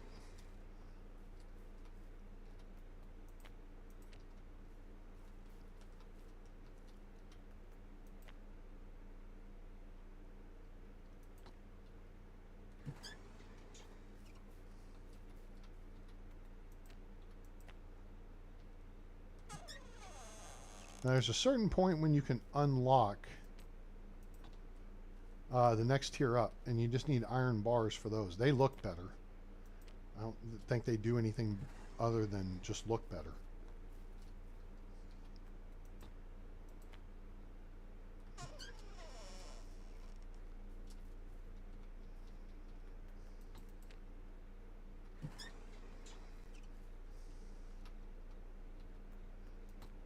All right, there we go. Everybody's house is now set except mine. And that doesn't matter. It's all good. Okay, cool. I'm the only one still with the thatch roof. I'm the only one with no shutters. And I'm the only one that's partially insulated. And it's 11 o'clock.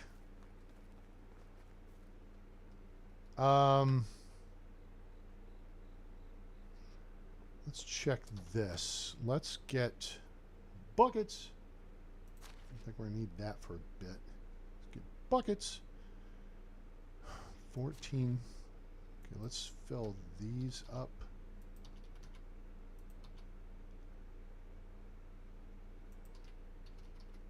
Okay.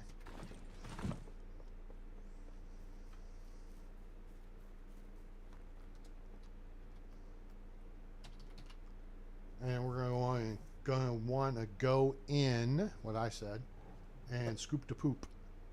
Not right now. We're going to take the buckets of water first, I think. Well, we may be heavy. Oh, no, we're fine. Poop weighs like a ½ kilo per, I think.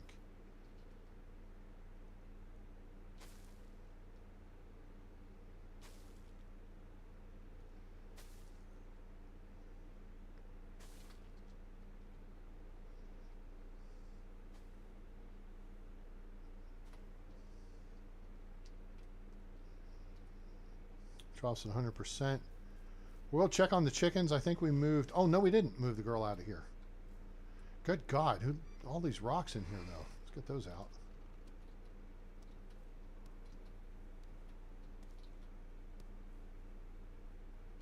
Don't want the chickens busting their beak. Yeah, it's 100%. Eh.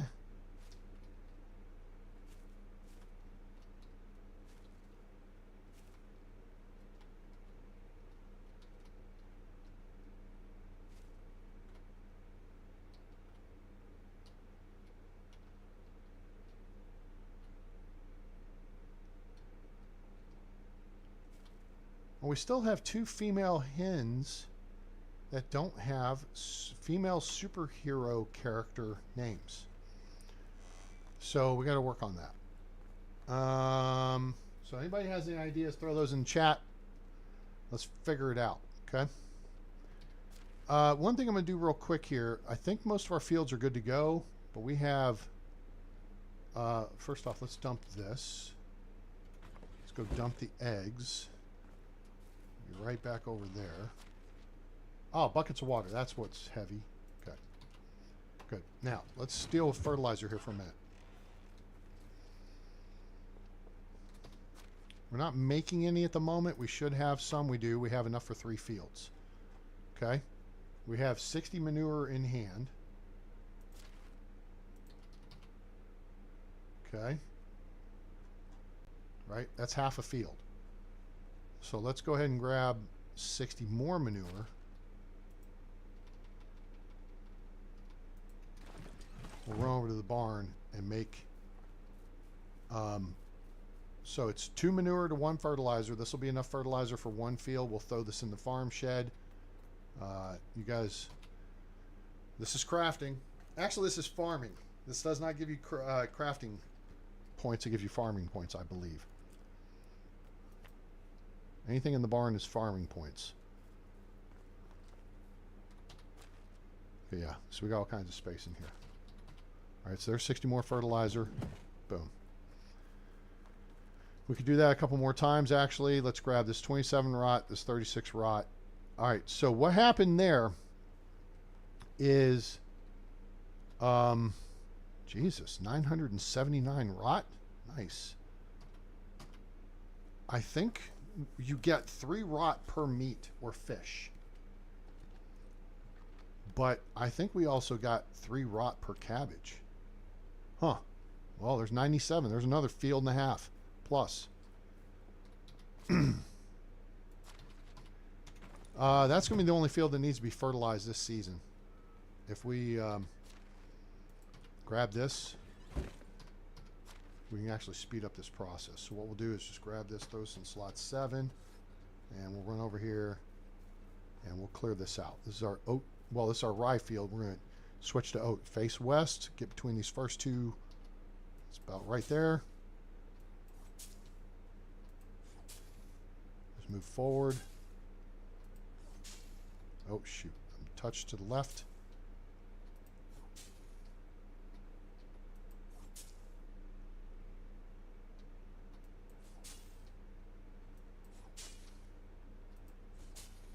Okay, now I'm going to turn face north. Step to the right just a touch.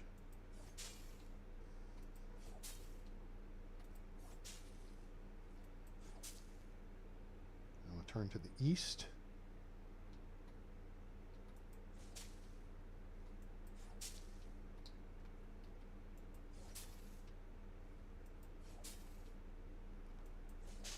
Now again, each one of these tiles has 4 plants in it.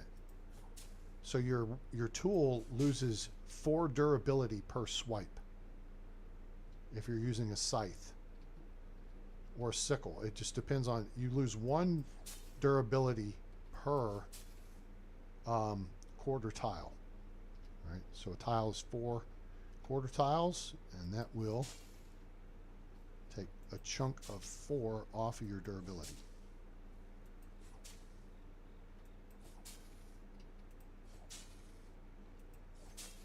Okay, done. All right, so that, now we can put this back. Now we've done the fun work. And we'll do the extra step here too, since we got to kind of go that way. All right, so we've just taken care of the oat, or we've harvested the rye, excuse me. Thresh it real, thresh it real quick. Okay. And we got 3 left on us. Let's see if we got any in here. We got 3 more. Let's see if it takes 6. Takes 7. Wait. You got 7. So we need 1 more. So that's fine. Just leave that in here. Leave the excess. Actually, we can take 1 rot and put the rye in here. We have tons of straw. We could leave that in here. We have tons of straw in resource storage. No point in putting 25 kilos in there when we've got plenty of capacity here. Okay, so we'll just make 1 fertilizer real quick with the 10 rot. Okay, just cleaning up little operations here and there. This just makes it more efficient for your people. As soon as your people are done with the field work, then you can put them back in the barn to work, or you put them in animal husbandry, or whatever you want to do. Okay, allocate the resources, the labor elsewhere. Oh, the other thing we need to do is put 60, make sure we have 60 rye grain in here standing by. See, we have oat grain, 60, that's going to get planted this season. This rye grain is for next season. Now, we can take some of this and go here, and we'll make, I don't know, half of this into, sure. This is a lot of flour. It's like 1,000 flour, if not more. Or 1,000 flour. Yeah. So now, why did you keep the extra rye grain, A-Train? To make animal feed. That's why. So you can feed the pig. Okay. So we've caught up and kind of gotten ourselves ahead. You know what? That's only 10 kilos. I think I've got flour in here as well. So we're going to take the flour out of here. There's only one place to use flour. Okay, that's the kitchen. So, but that's a resource storage item, not a food storage item. So you got to either have it in resource storage or in the kitchen. Okay, everybody got that? Tracking? Let's grab these 10 buckets. You know what we're going to do? You know what we're going to do? Actually, we're going to go down here first. Okay, see what we got over here. We have a lot of flour. Now we have even more lot of flour. So let's put down 966. Okay, it leaves 300 on me. All right, I have 10 buckets, right? Each bucket is 10 servings of water. You want to build your crafting skills quick? This is how you do it, okay? REF. 300 is about the limit weight-wise, if you're maxed out for your carry capacity, you have 3 points in mule, have your simple large backpack, you have your large pouch, okay? So now, we're going to carry, although I think we're combat light, and I think we may make it. So now, we're going to make 100 things of flatbread.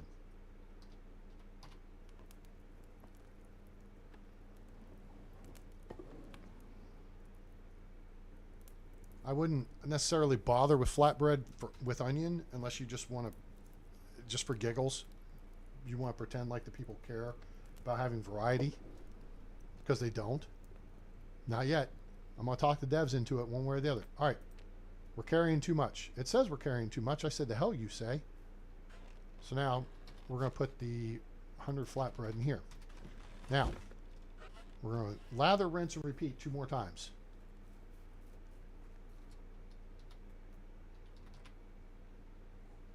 So we got 10 buckets of water. That's 100 servings of water. That's 100 more things of flatbread. 1 bucket of water plus 1 flour equals 1 flatbread. You put an onion in the mix, and you got flatbread with onion. But you can't do that until you grow some onions. I don't think we have any onions. We might. We got 3 onions. I'm going to eat those. Ain't going to waste time with it.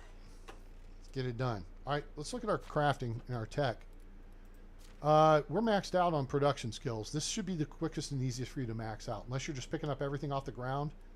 If you pick up, and again, in 2.0, stone knives are not worth squat. They're not worth the money, where they were the big money thing for you to do early game in 1.0. Okay? The thing is, now you've gone from a resale value of 20 coins base down to 2.5 coins base. It's not worth it. But it's still a little bit of money. But you get the money, you get the points towards your survival skill by picking up the sticks and the stones. And then you get the points towards your crafting skill by crafting the knives. So occasionally you can craft some knives. I'd rather craft something that's going to make me money. We're maxed out here. We're pretty close here. Okay? And on survival, the key here is your survival sense, strong as oak, because that's your additional hit points. And athlete. You want to get athlete as soon as possible, because that's slower stamina consumption during movement. Survival sense is so you can see plants and twigs and stuff on the ground. Okay, insensitive's good for a couple of points because of the temperature tolerance. You know, and then your guy doesn't sound like a little bitch. So let's go to production tech. What do we work on now? Market stall. We're working towards workshop 3.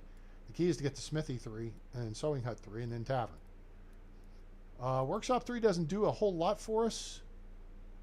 I mean, it gives us decorations, but wicker crate's nice. But most of that stuff's all decorations. The cart is useless. You can't sell it. You know? Smithy 3 is the key, because then you get all the iron tools. Okay? That's what you want to get to. And then sewing 3 gets you to the good top end, top dollar stuff.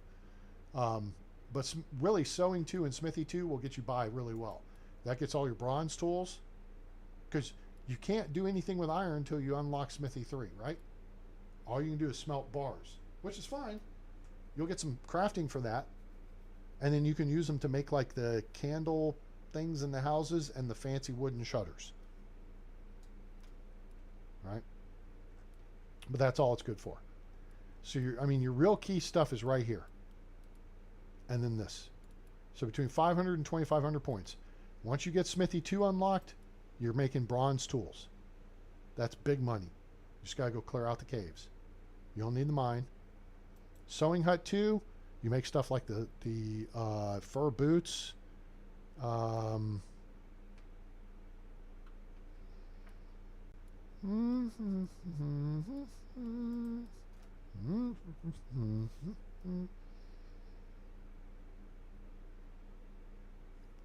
Just saying. Just saying. That's the thing. That's the dealio right there. I don't want to say it too loud because the damn devs will just nerf it. They raise the price and screw us over on everything, and then they turn around and nerf stuff. It's like, oh, the players are making news. Well, we're going to turn around and make something else. Stop changing the prices. Right? Seriously. You want to do something, rework the economy. All right, let's go fill up real quick one more time. Oh, and when you work the well with this much, watch this. Extraction, we're at level, okay. 1424.0. Ah, damn it. REF 1424.0.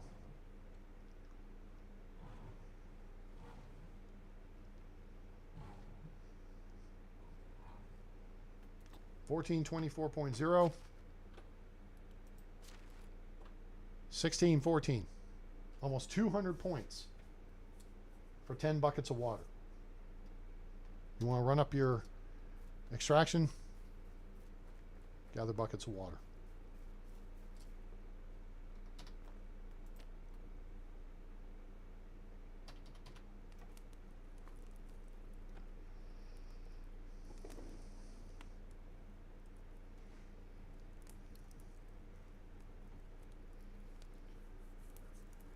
All right.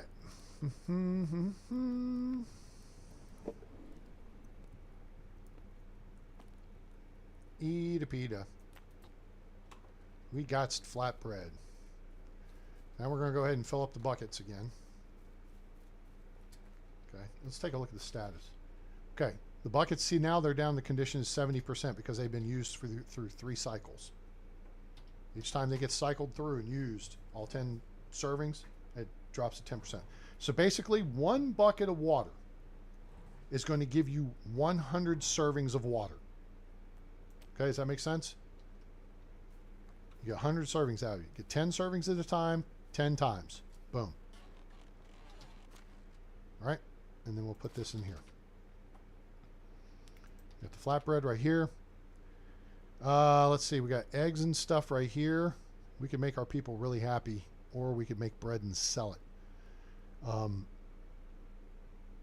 Otherwise, we can make pottage and sell a bunch of that. We'll clear out some of this meat and stuff.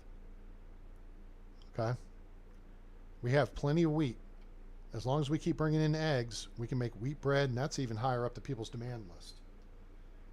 So, in my estimation, what would be great here, and this again calls on my knowledge of farthest frontier.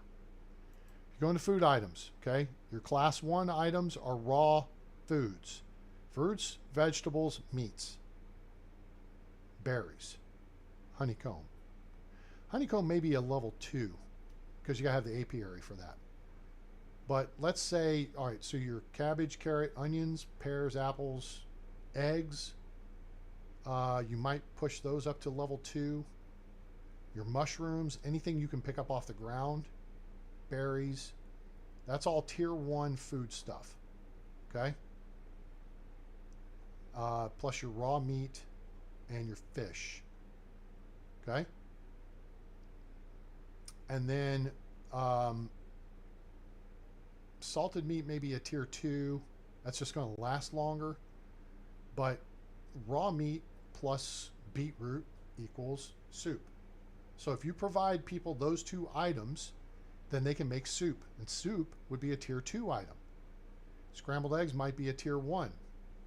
Scrambled eggs with mushrooms might be a tier 2. You've taken 2 tier 1 items and cooked them together to make a tier 2 item.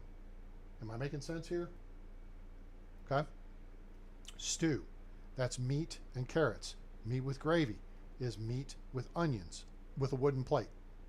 Everything else requires a wooden bowl, but meat with gravy requires a plate.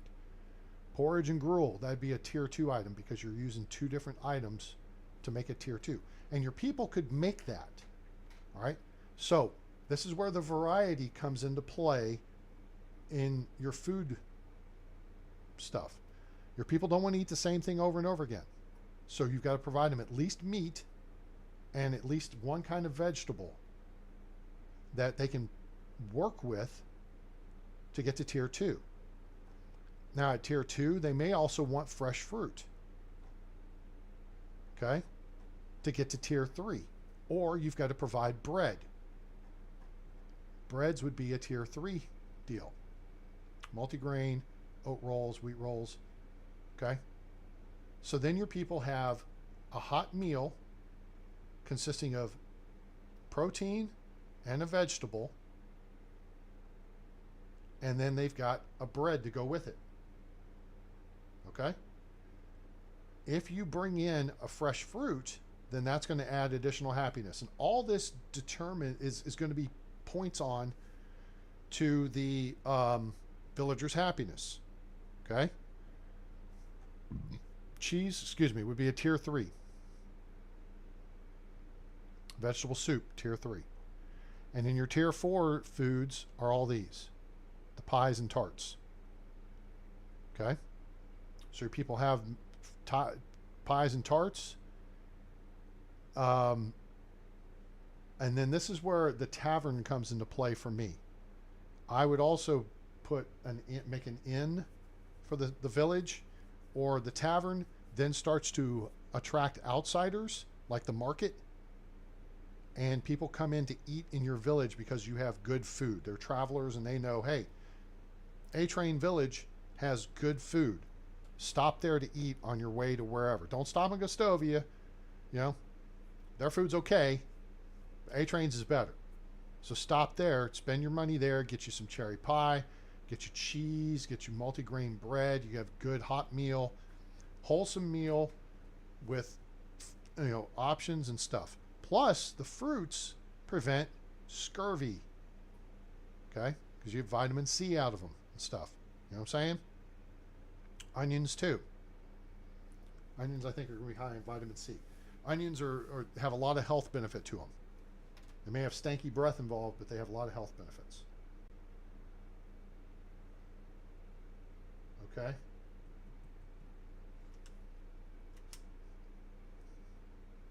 So that's my whole thing behind the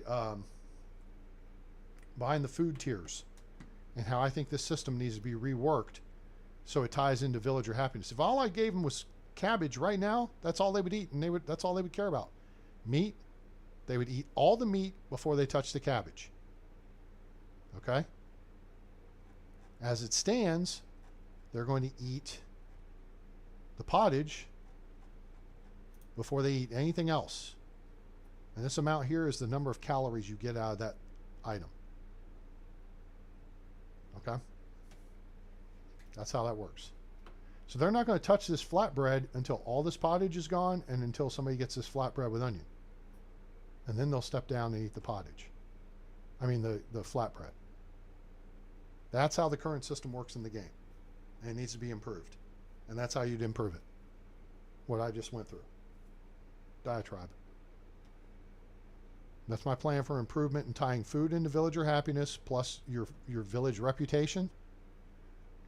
And then clothing degradation. We've talked about this before too. Clothing's already got percentages tied into it, right? Felt hat, 100%. 100% joined hose. That's going to degrade over time. And then once it's down below 50% or down below 25%, you could take it to the seamstress and she can take it back up to the next highest 25%.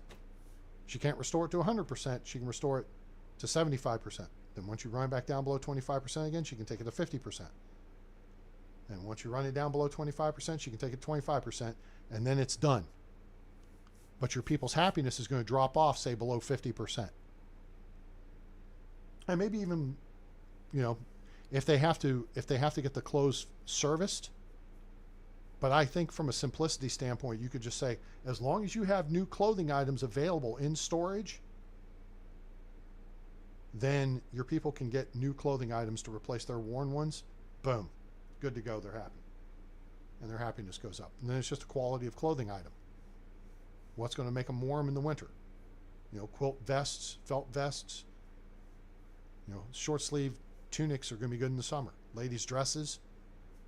Those need to be brought into play in the game, I suppose.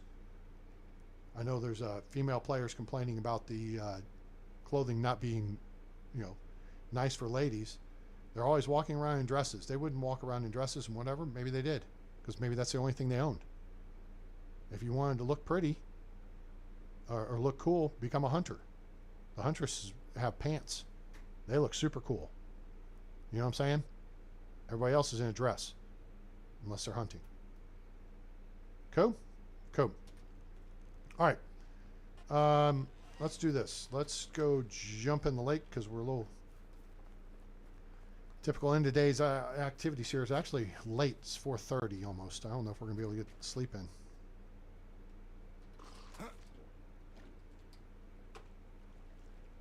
So let's see if we can get into... I don't think you can go to sleep after 4:30. Yep. Okay, cool. So we'll get 3 hours of sleep. And we woke up in the same bed. If you didn't know, you can improve your beds now. You gotta have your hammer in hand, and then you'll have an option here to upgrade your chest, your fireplace, and your beds. Okay? And then you just gotta have the components for it. All right, so we have a bunch of food. We want to make pottage now. All right, so the key here is cabbage. Cabbage is not, we're not going to plant cabbage until the summer in one of the flax fields. So 478. If we take 478, this is a lot. Let's take a simpler, well, yeah, let's take a simpler number to work with. 400. Why is that a simpler number, A-Train? Because it takes 2 cabbage to make a pottage, right? So for every 100 cabbage you have, you can make 50 pottage. So we can make 200 pottage with 400 cabbage. Okay? Well, then we need 600 meat. And we don't have 600 meat. So now the meat becomes the contingency. Although I could fix this pretty quick. But let's just go with this number. Let's go with 300. Making 100 pottage at a time is pretty good. So here's what we're going to do. We're going to take 300 of these. And we're going to move this over to the kitchen. So it's in range so we can reach it. So notice we're already overweight. Okay? We got 85 wooden bowls. We're going to have to get some more wooden bowls. Those will be in resource storage. So now that meat's in here. So we need at least 15 more wooden bowls. We'll just grab all of them and put them in there because you don't need them in here. Okay?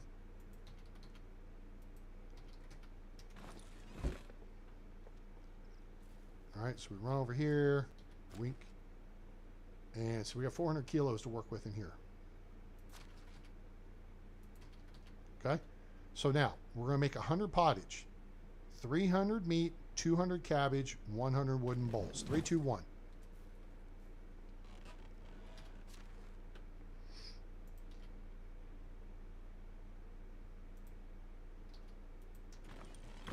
$300 meat, 200 cabbage, 100 wooden bowls. Now, cauldron, oven, stone grate, chest. You see it all?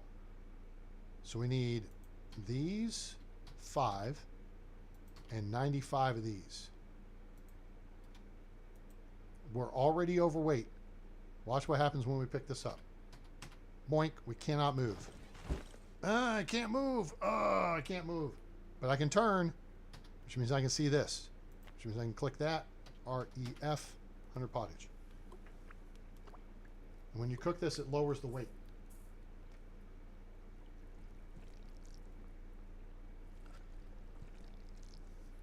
Boom.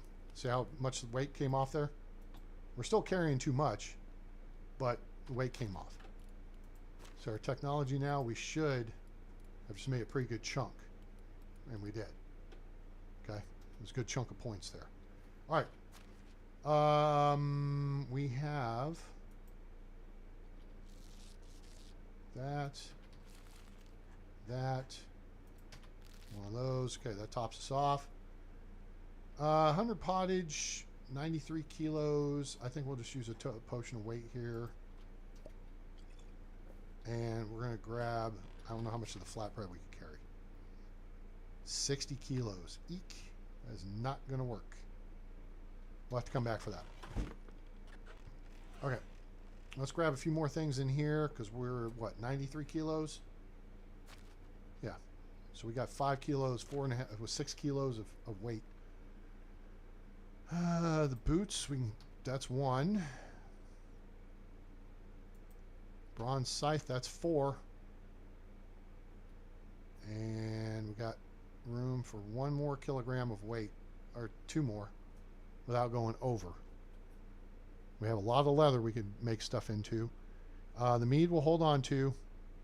We need to plant those trees.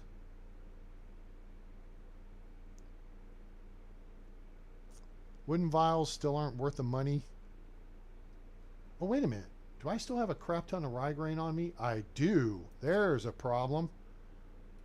This is 4 each.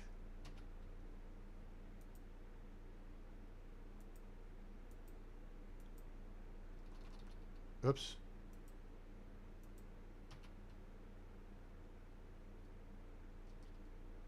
Dang it, I keep hitting the wrong thing. F. And then 2. All right, so that's 400. That's 1,600 rye grain right there. Okay? And then over here, remember, if we make bread, we need 1 rye grain each. And then we also need, I mean, we got 495. Plus, we've already got the 60 set aside for our next planting. And that's the trick, is make sure you're set for your next planting. Hey, Train, what about those mushrooms? What about them? Again, no reason to make scrambled eggs with mushrooms. Now, what would be additionally fun and cool and maybe smart for the devs, you're going to have to start paying me for this good advice, is if the food things varied based on the personality types. Okay? So what that would mean is a snob likes fancy stuff, whereas a busy bee likes different stuff. And there's going to be some overlap. But what that would do is then prompt you, the player, to also have additional variety available. Did I run past that thing and was there a cart there? I didn't even look. No, cart's not there. All right, let's go check the clay pit and see if maybe we get a free shovel.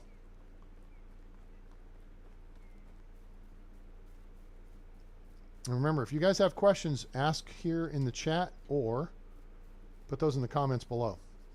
I know we cover a lot of material. Okay? But I'm here for you. If you got questions, you can always hit me up anytime. Just put your questions in the comments below. All right, there's our shovel right there. Okay. No stuffs.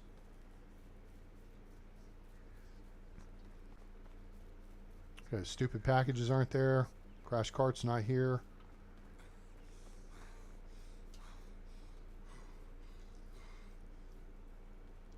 Where are you going now, A-Train? Up here to look at spot 25 on the looting path. Just see if the trunk's there. It hasn't been there ever that we've seen. Uh-oh. Who just pooped out?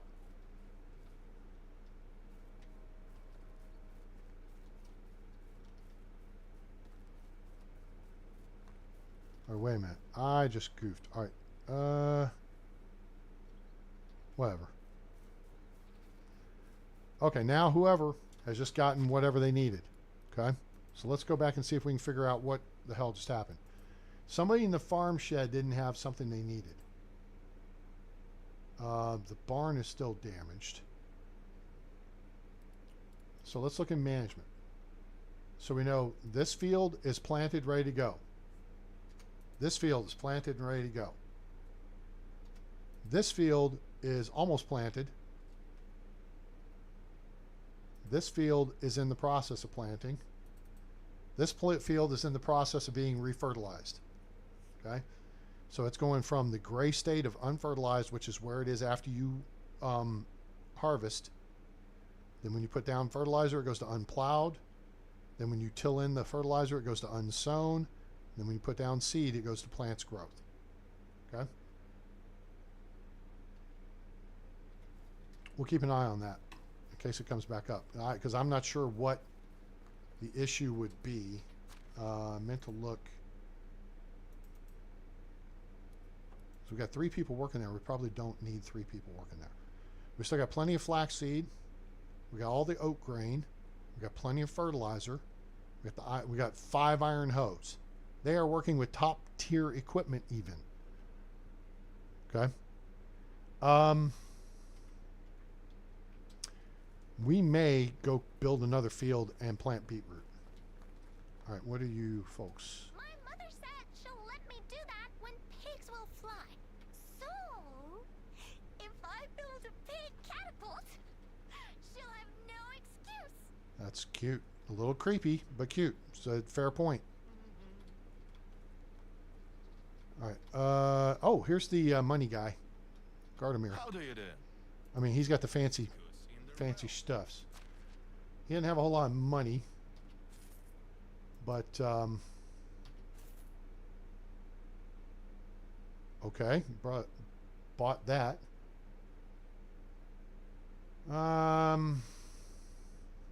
Here, buy this. Buy one of these. Buy that.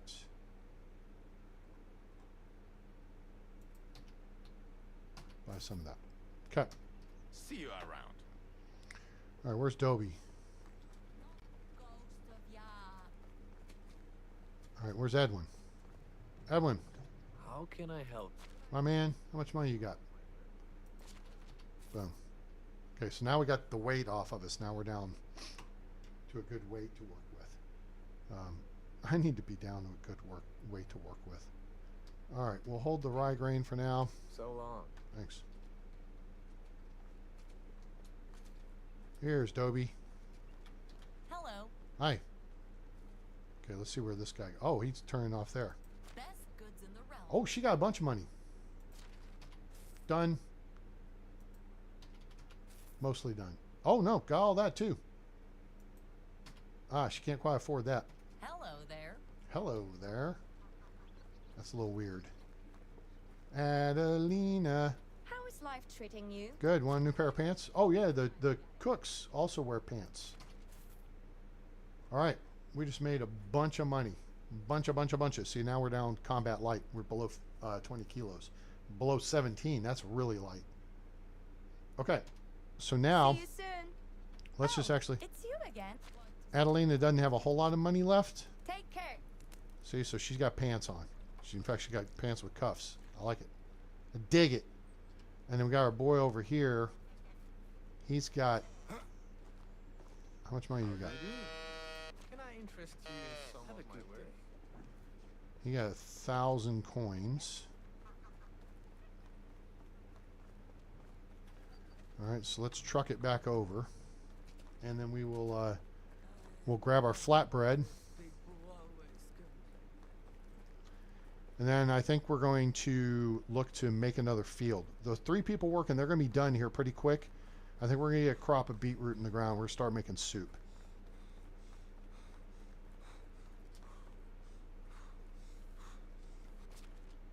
(10 a.m.)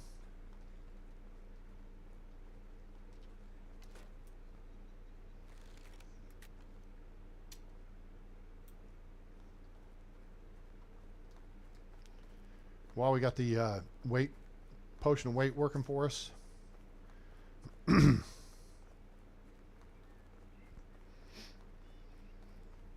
ahead and get this knocked out. Guys, I hope you're enjoying the video. If you are, please give us a like. Share with your friends.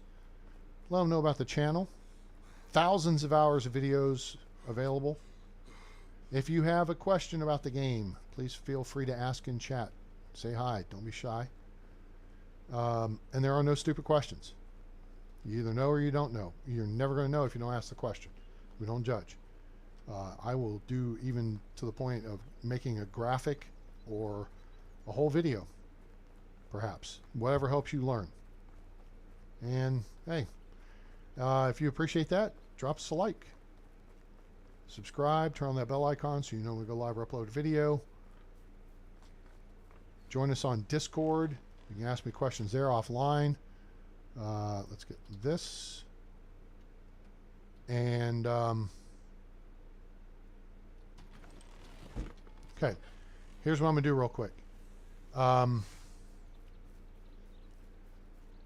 You can get the people working in a field if, it's a big if, Now what? That's a production issue. Oh, that's a production issue. Or, wait a minute. Are we out of firewood?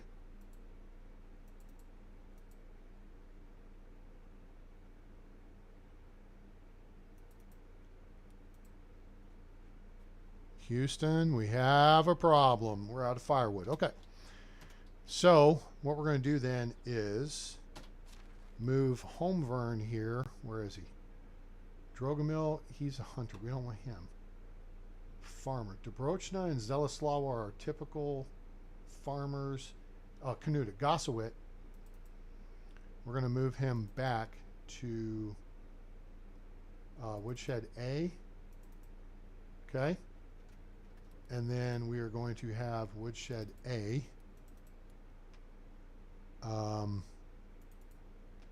For today, let's make sure he's making a good amount. All right, so that's 40, 50. Let's go.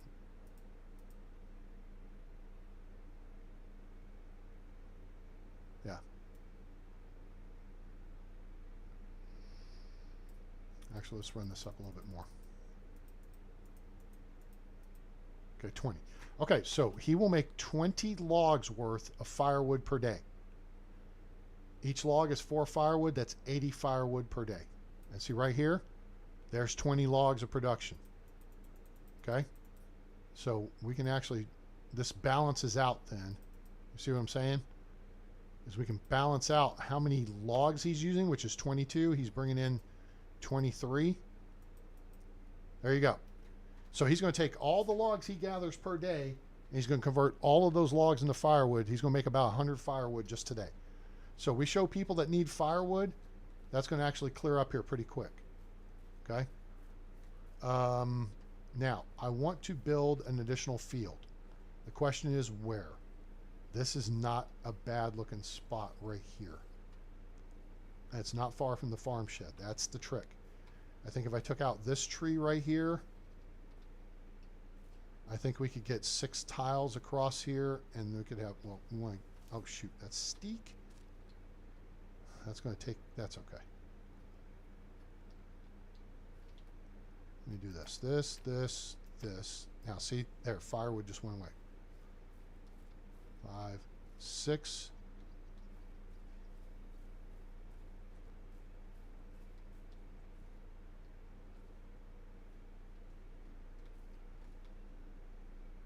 Okay, the trees on the far side are the issue. So those 2 trees, probably this tree,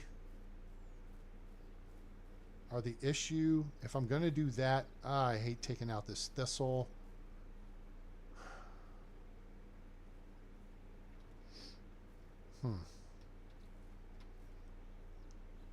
Yeah, I think we're just going to put it over here.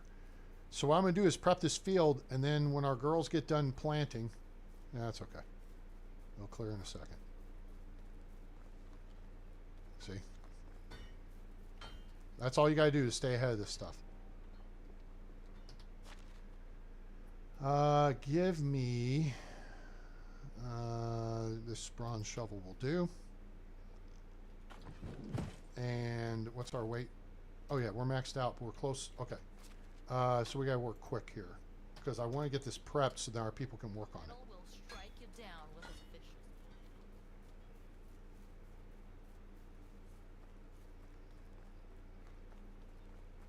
It's going to be a bit of a bummer because I'm going to lose the thistle and stuff through here, but that's okay.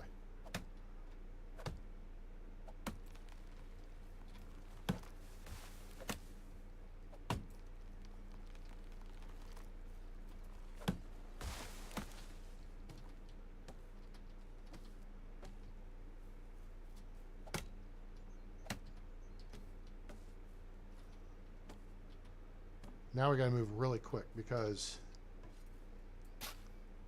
I'm not even going to bother picking up the sticks and stones or mushrooms or any of that crap. All right, we're just going to get the logs out of the way. So here's what we're going to do. We're going to set up here. We want to face west because your fields run north, south, east, west. So we're facing west. All right, 1, 2, 3, 4. Click. See how it's barely touching the other field? Okay, I think. Oh, it's not in the right place. I'm gonna start right here. Face west at the corner of the field. All right, that. 1. That's not what I meant to do. Dang it, screwed up again. All right, so I'm gonna right click. Here, here, here.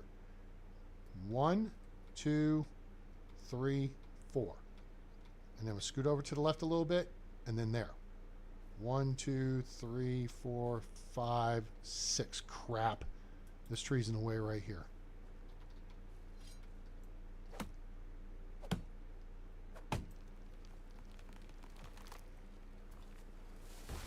Stay out of the way, let it fall, let it spin, let it dance, let it go do what it's going to do. All right, we lost our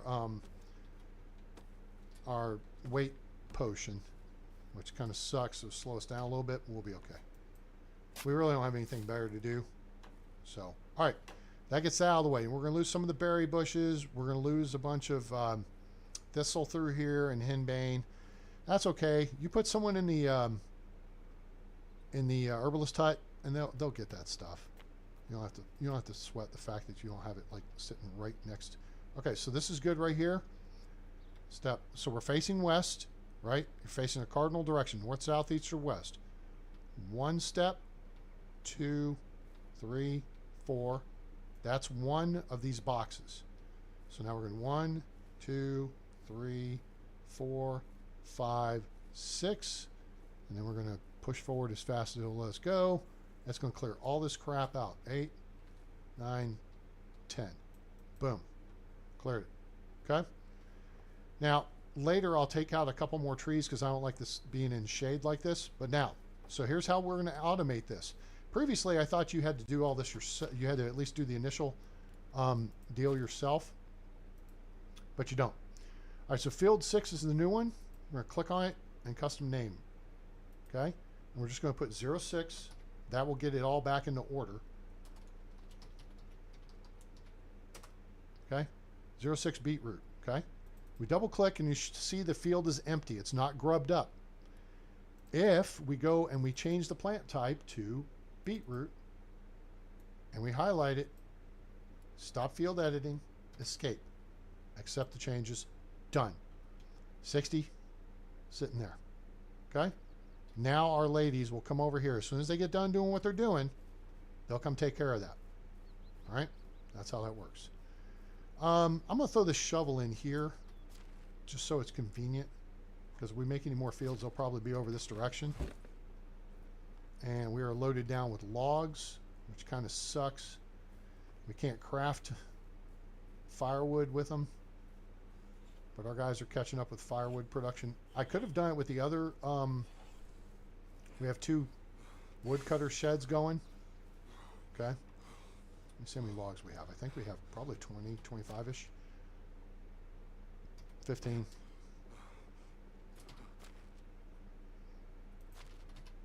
Cool.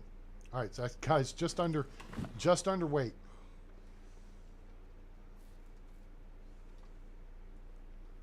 So now we're getting kind of stinky.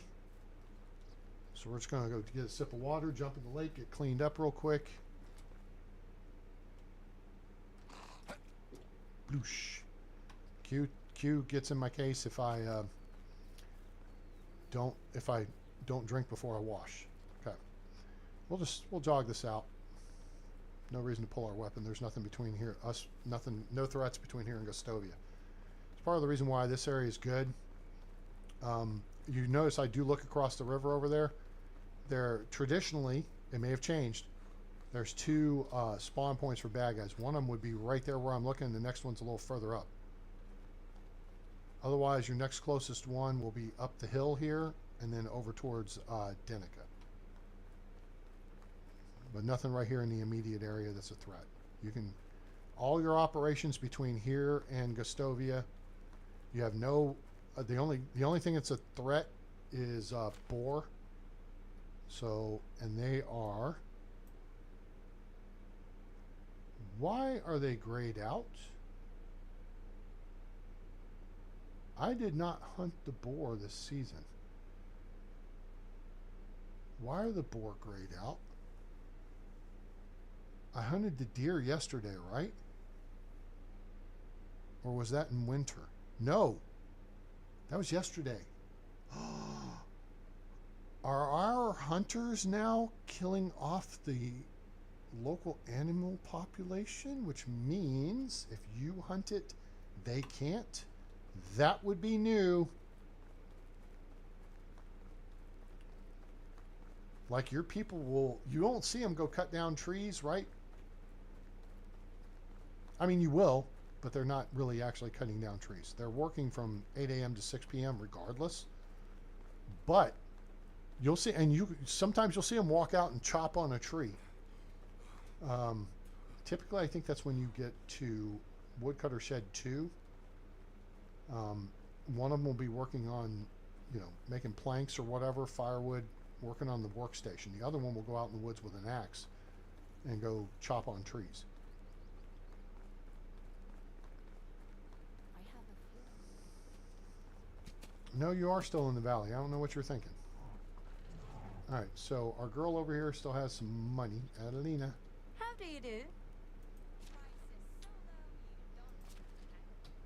There's 133 of them. Goodbye. Move, kid. Zombie child. Hail, friend. Hey. Only the best products here. Oh, here, take these. All right, we got 23 left. That's not a ton of weight. Here, take some of those too. So long. Okay. All right. So now we have a couple of options. We can just run over here and check some of the spots on the looting path, or we could make a quick recruiting trip around the valley. I think we're going to make a recruiting trip. Taxes or what? Quick recruiting trip. So we're going to start here in Gustovia. Our next stop then will be Hornica. We can always go looking for some action there. And we'll go counterclockwise or clockwise around the valley.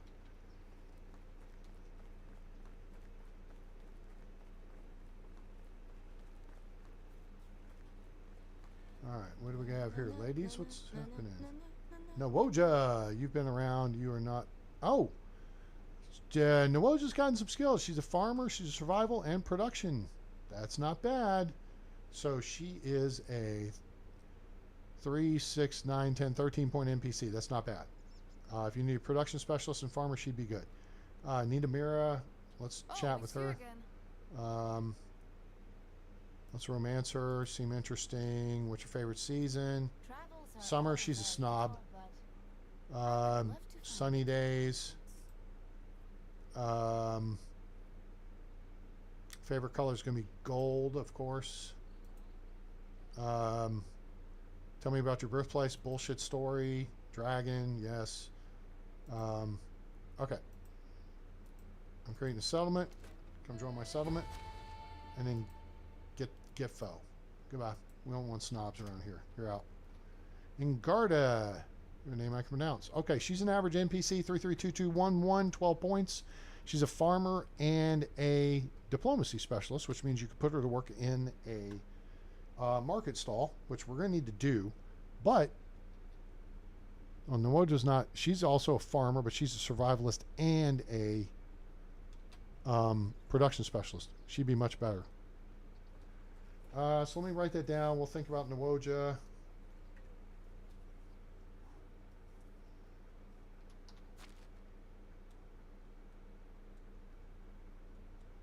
Okay, we put Nawoja, we put HOR for Hornica, and she's a 1, 1, 3, 2, 3,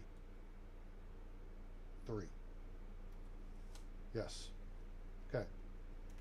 So it's always good to keep a piece of paper with you so you can write stuff down as far as where you find recruits. So then you can go back and find them. All right? That's the smart play. What time is it?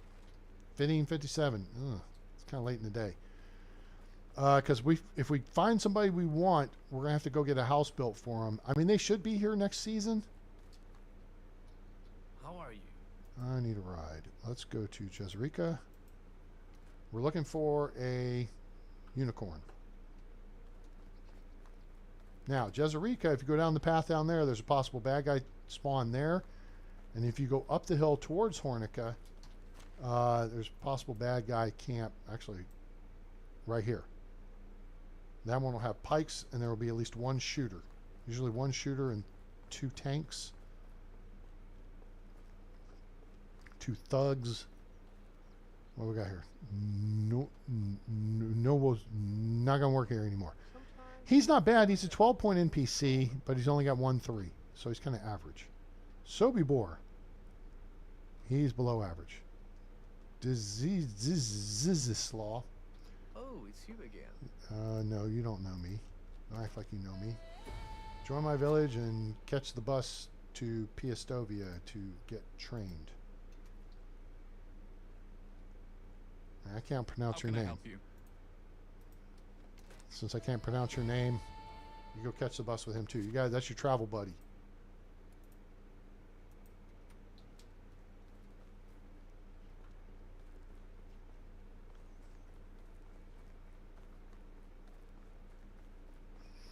So worst case, I think we're going to pick up Nawoja, and we're going to build a market stall and we can start selling stuff.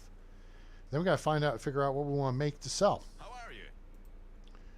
Lesnica, please. Go to the right now.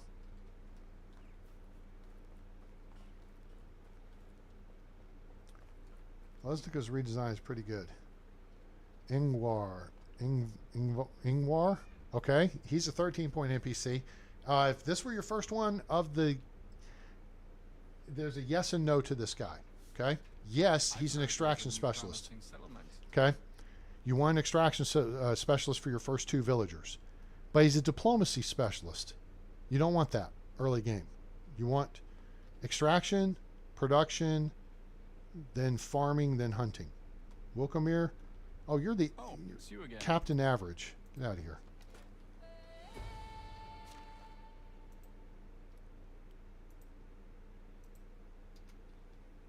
And who are you? Coleslaw. Oh my God, you suck. How can I help you? You're not even 10 points. He's freaking 8 points.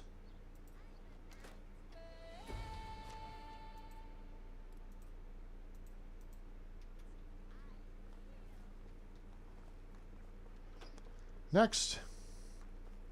Actually, let's gear up. Let's run down the hill here just to see if these guys are camped here. If bad guys are here, then we'll have something fun to do. We're almost to our 3-hour mark. They are not here. They'd be right here in front of us. Okay, good enough. Now there's several bad guy camps along the west side of the lake where we are. So we're down here. Okay, so you find a bad guy camp with 2 guys right here. You find 3 guys at this bridge. I haven't seen anybody at this bridge. Highwaymen, 4 of them, 2 are shooters, blocking this path here. I've never run into anybody south of town, but I also avoid this path like the plague. There's a bad guy camp you can find up this way, up here-ish. There's like 3 or 4 different spots up the west side of the lake here that you can find them. So keep that in mind. If you're going to travel, it's better, in my opinion, to travel along the water's edge. First off, you'll see the bad guy camps, so you can engage them. You can avoid them too if you just stay close to the water. But you don't want to get up in here. This is a tight area, and there's Wizzent. You gotta get by the wolves for one. You have more room to maneuver out here. But the Wizzent are the problem. It's difficult to combat them. Let me actually run down this way and see if those guys are down here at the bridge.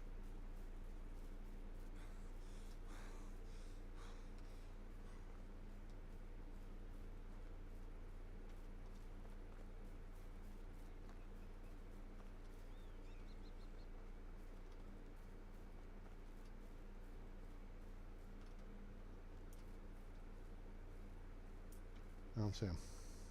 Okay.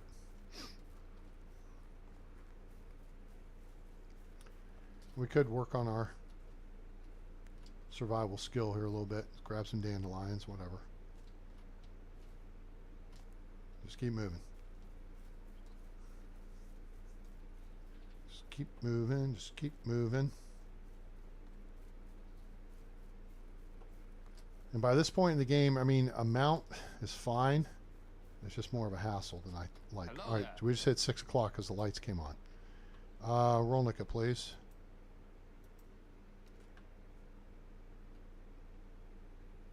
Left, up the hill.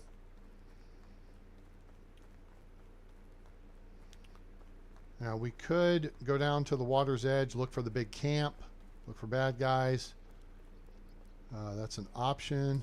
Let's just see what we got here. Don't It's wish all it were easy. swinging dudes.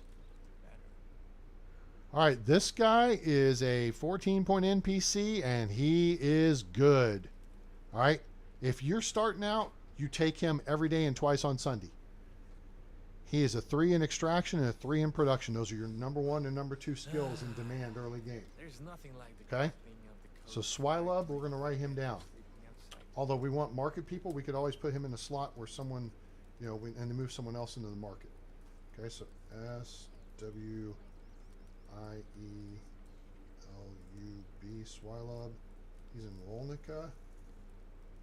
And he's a 3, 2, 2, 2, 2, 3.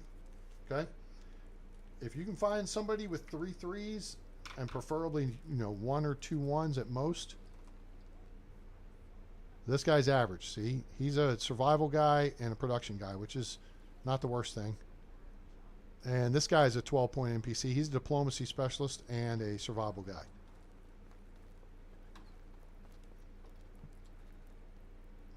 Let's go in here. How is life treating you? Good. So if you noticed, I looked at the top at the, and they don't sell Potion of Possibility anymore.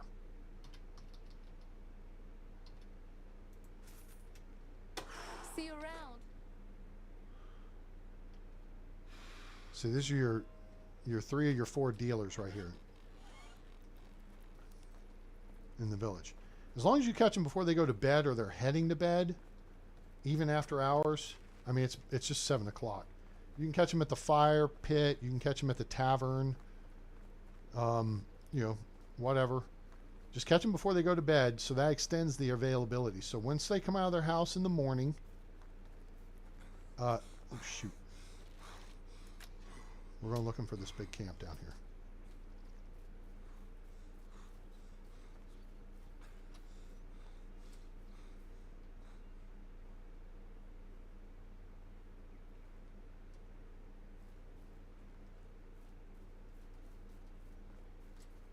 That rabbit got killed by a wolf.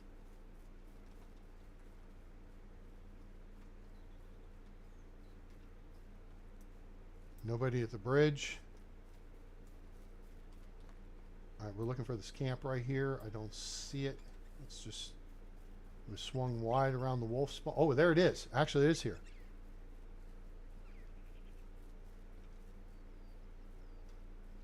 Okay. Now there's rabbits are moving into wolf territory. We're probably going to see a wolf moving across. So we got to be a little bit careful.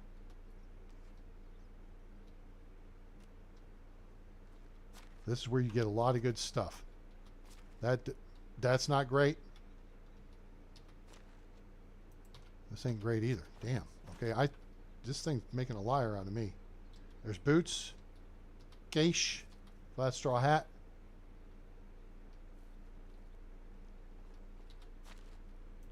Apple tree seed. Typically it's clothing.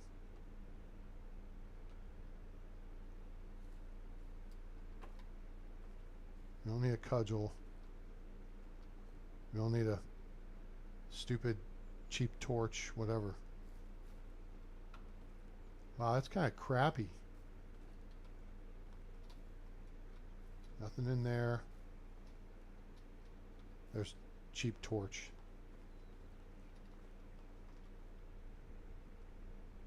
You're right at the edge. Here's a bronze spear. That's good. That's worth some money. Okay. Okay. That was about the worst I've seen for that campsite. Typically, you'll get multiple items of clothing worth several hundred coins. That was not a very good find, but that's okay. We don't necessarily need the money. It's 71,000 coins. You know what I'm saying? You know what I'm saying? We'll eat the salted fish meat, and then that's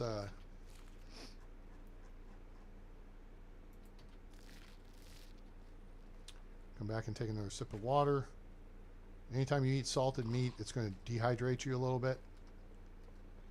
And Mama said that dehydration is the devil. Now, if you come from this direction, vampire, vampire, vampire. We have multiple targets. 12 o'clock, multiple bogeys. That's what we're looking for, boys and girls. How many we got? 3 of them. Anybody look like they have a ranged weapon?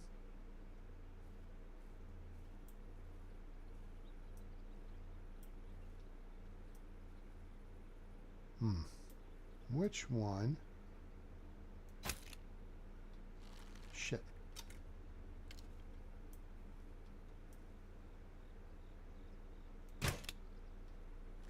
Shit. They're walking. Ain't walking now. Too close for missiles. I'm switching to guns.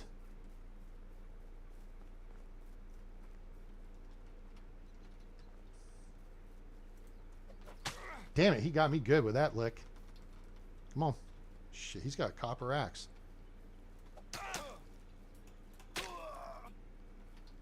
Oh, really? You want to play that shit? Damn, he ducked that shit too. Ooh, we're going to retreat. Here's why we're retreating. Let me see how far he's going to come. You going to keep coming? Okay, where's your buddy? Damn. All right, fucked him up. Where's your buddy? Did you leave him behind? That's all right. That'll give me time to heal up here. Patch up my shizzle. Full power available. Boop, boop, boop, boop. You got a whole bunch of stuff, but it ain't really worth anything. Yeah, the copper axe is nice, though. Thank you. All right. Hey, Shathid, where are you? Oh, there you are. You're still sneaking around?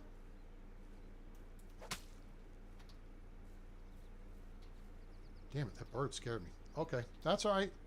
Check this out.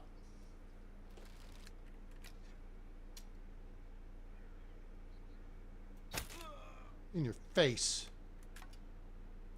And he ain't gonna steal no more. Zoom, zoom, zoom, zoom, zoom, zoom, zoom. Let me get it out here. So I have it ready. Hang on. Hang on. We'll make sure I get it right.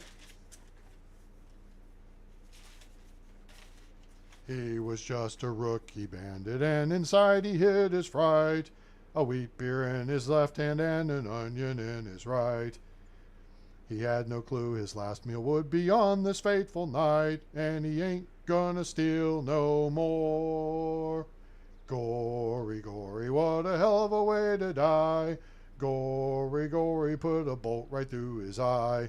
Gory, gory, now he's dead upon the ground, and he ain't gonna steal no more.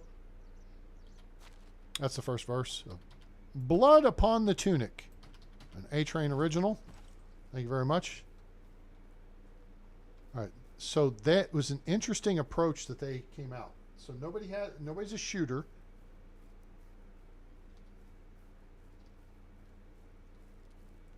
Damn, shot him in the abdomen. That must have hurt. What's up? Yep, nope, no shooters here. Okay. We got food now. What you guys got? What you got over here? Some money, some hops. Oh, look at that. Simple large backpack. Cha-ching. I'll take that wicker crate. Ooh, we got more food. These guys are just food bandits. Take the coverlet. That's a nice selling piece.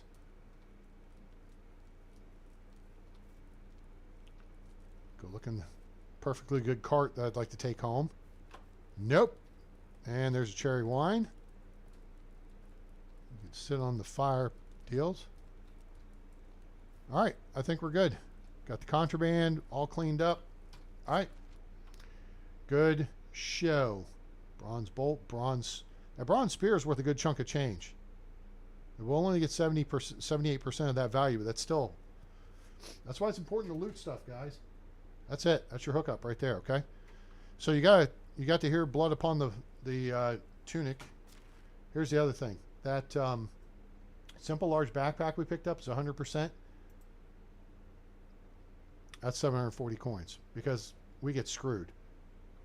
Stupid NPCs get it cheap. All right. Smell you later, guys. Let the worms crawl in, the worms crawl out. All right, let's cross the bridge here. Make sure there's nobody here. We're going to look to the right. There's stuff right here. That's good. This is fishing stuff. It'll be a bucket, some fish, package, and a fishing spear. Fish meat. Cool. Now, we're going to head this way, and we can get real lucky. So you guys got a little bit of action tonight. Give us a like for that. That guy got me a couple times with that copper axe, but we ended them. All right. No big camp here. This is a good camp, too, to find. We're going to kick over to this. Whoops. I feel like I'm off the path. This is not a good place to be.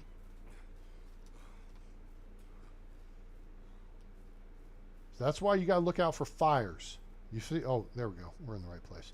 You'll find a little camp here, a logging camp. But if you see a campfire, that's bad guys, right? If you just see a camp, that's not indicative of bad guys. But if you see a campfire like we just did, you guys noticed the second I saw that orange, I was like, oh, bad guys, right? I made the vampire call. So that's what you got to be looking for, is campfires. And it's crime fighting time.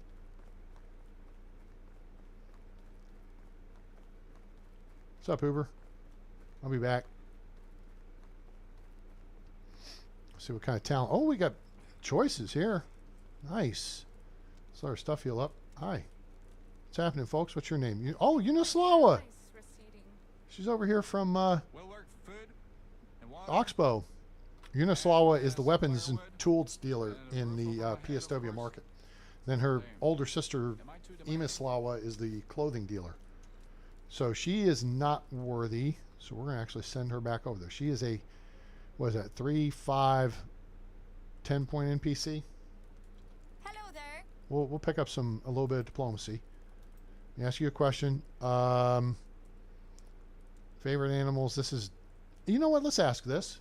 It has to be a wolf. It's strong, fast, and agile, majestic, but deadly. And it's still basically a doggy, so it must love belly rubs. Like me, she's a free spirit. Something silly like that is a free spirit thing. What's your favorite food? Since wine is not a food, young lady, it must be mead. Free spirit. Nice weather we're having. You prefer sunny or rainy days? She likes rainy days, no field work. You can jump in puddles and you can jump in puddles and there's no field work. Yeah, a lot of puddles to jump into. Okay, we're done there. Okay, cool. I'm creating a settlement. Great. And go catch the bus. Here's a couple of coins. Go back to Piastovia. Get some skills. Come back and see me. Smell you later. All right. Who we got here? Seds. What's up, Seds? You're not worthy either. He is a 3, 6, 10-point NPC. Oh, it's you again. Although I like the tunic. Tunic's nice. Looking better with an Alabama A on it. You're out. Goodbye. And Buds. Budislawa. Now she is a 10-point or 12-point NPC. She would be a good first pickup. She is an extraction specialist. She's a farming specialist. So second pickup would be even better. Right? Okay. So the order of operations is extraction specialist first. 2 of those, then production specialist, and then you want someone who is a farming specialist, and then hunters. Hunters are 4th. Diplomacy specialists are not until later. So we could take her, but we've got better options elsewhere. So How can I help She's 24. Let's romance the stone. Favorite color? Blue. She is a busy bee. Romantic is pink. Snob is gold. The busy bee is blue. And the free spirit is orange. What do you do in your spare time? If I had... this one's weird. I wouldn't even mess with that. What do you do in your spare time? If she says anything about... she'll say something about... don't let me catch you slacking off. Or if you have spare time, you've been slacking off. Okay? That's a busy bee. Love the local cuisine. What's favorite? Anything I grow myself. Cabbage. She likes cabbage. And then, let's see. Favorite color, we've already covered. Eager to learn new things. Do you have any advice for me? Something about working hard and said, don't let me catch you slacking off. Okay, there you go. Be careful who you trust, blah, blah, blah. Don't let me catch you slacking off. So that's the busy bee. All right. We're going to go ahead and dismiss her. Red beans and rice did miss her. Because we're just not going to use her. I mean, she's 12-point NPC. She's not bad, but she's not got anything we need or we're looking for right now. Basically, right now, we're looking to put people in the market. All right? Need a ride? Sure, How bud. do you do? I know. We're not going far. I know. It seems stupid. Veronica. I don't want to waste time. It's already 10 o'clock. So we're already kind of into overtime here a little bit. We're going to finish up our recruiting trip in Denica and then make a run for home. Okay, you. What's your story? Sometimes I've got a feeling how is life treating you? This guy is average. Just average. He's not good at anything. He's not bad at anything. He's just average. So he gots to go. Did I get rid of him? Or did I goof it up? Yeah, I got rid of him. Travelers of this realm are drawn to the bonfire. Ah, now here we go, boys and girls. This is a 14-point NPC right here. He's a hunting specialist, a survival specialist, and a production specialist. You could take him as like your second or third or later for a new village. We'll write him down to, in case we decide to build, multiple new homes, because we could put him in a position and free somebody up to be, who's a diplomacy.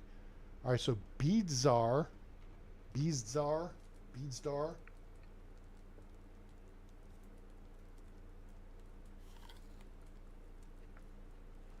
And he is in Branica.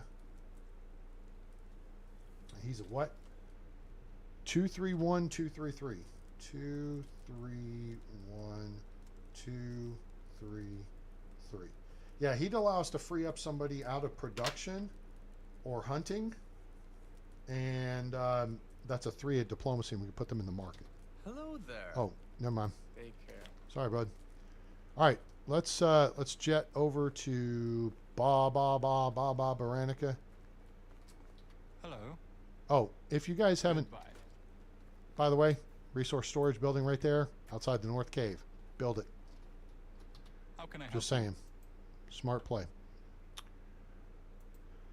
Baranica. Let's go to Baranica. Guys, drop us a like, please. Hope you're enjoying the show. Hope you're having a great evening. If you have questions about the game, please don't hesitate to ask. Say howdy. Let us know where you're at. We appreciate you being here.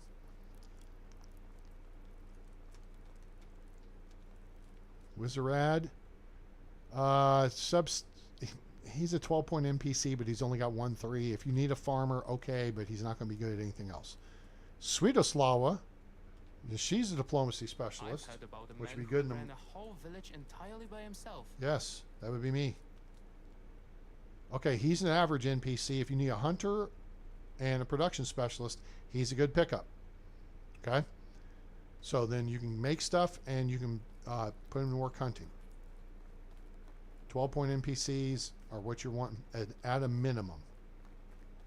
All right, let's. How can I help you? Let's just go ahead and go to Borowo, and then we'll go to Denica, and then we'll go overland back home from Denica. No, actually, I'm going to take that lie back. We are not going to do that, because if we encounter the bandits at that camp east of Denica, we're fighting at a bit of a disadvantage here in the dark. All right, what Norberta? Okay, Norberta is a 12-point NPC. She is a farming and hunting specialist. So not bad for your third pickup. Ricebor is substandard. Hello. Here, hop on the bus. Here's a couple coins. Take your ass back over to Oxbow and get some skills.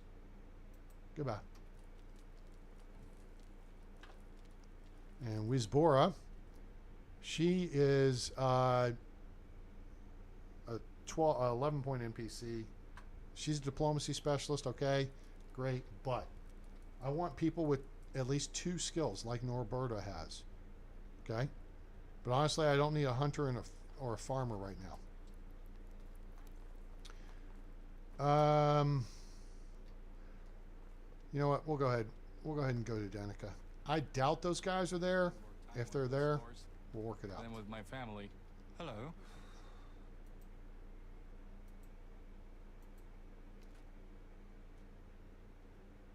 Let's see if we can get a glimpse.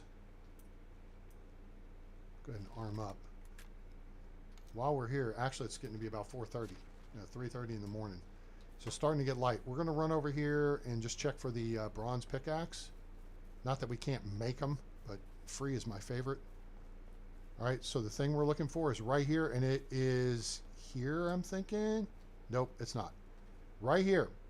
If you see like 5 stones laying on the ground, there'll be 3 limestone and 2 stone, and bronze pickaxe will be sticking out right there. Let's go in this back gate. Yeah, I know. I'll wake everybody up. Thanks, jerk. Go in the back gate. And then right here's the fire pit. Let the night watchman move through. Radamilla. Okay, Radamilla is an extraction specialist. You could pick her up as your first person, but she does not have a secondary specialty. So, although she's a 13-point NPC,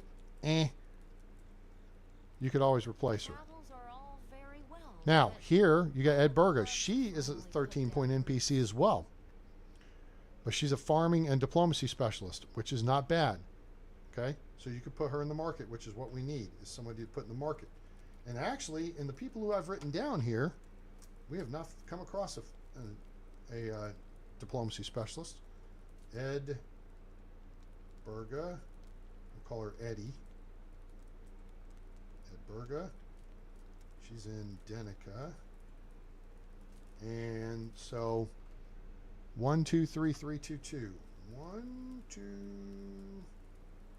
3, 3, 2, 2. Okay. So what we've got now is 4 names.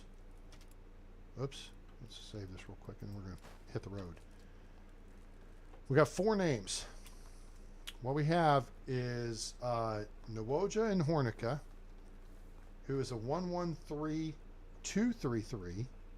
Okay, so she's got 3 3s on her resume. She's got 2 1s, which is okay.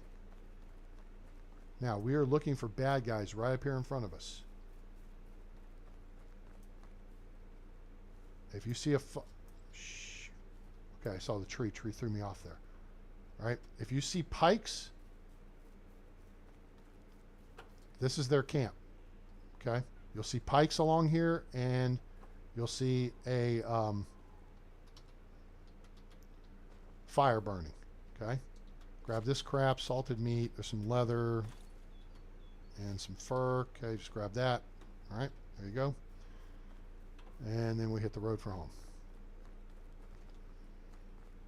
All right, so who else are we evaluating here? We have we can hunt moose over here if we wanted to. Since we're here, and she's right there, might as well.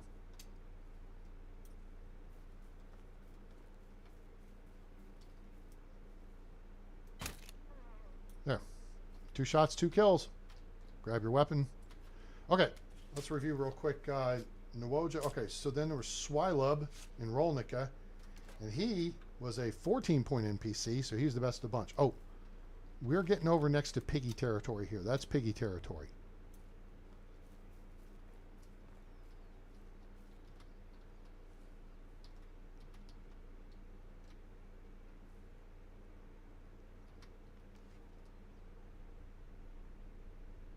There's one over there. Swilub in Rolnica is a 3, 2-2-2-2, 3. So he is an extraction specialist and a production specialist, which is brilliant. Early game, that's exactly what you want. He should be your first recruit if you come across somebody like him. Okay? Just keep moving, bunnies. I'm not going to mess with you. All right. So he would be number 1 with the bullet. Loaded God Complex, cock it and pull it. Who else do we have? We had Beedzar and Branica, who's a 2-3-1, 2-3-3. So you had 9, 10, another 14-point NPC who is a hunting, survival, and production specialist.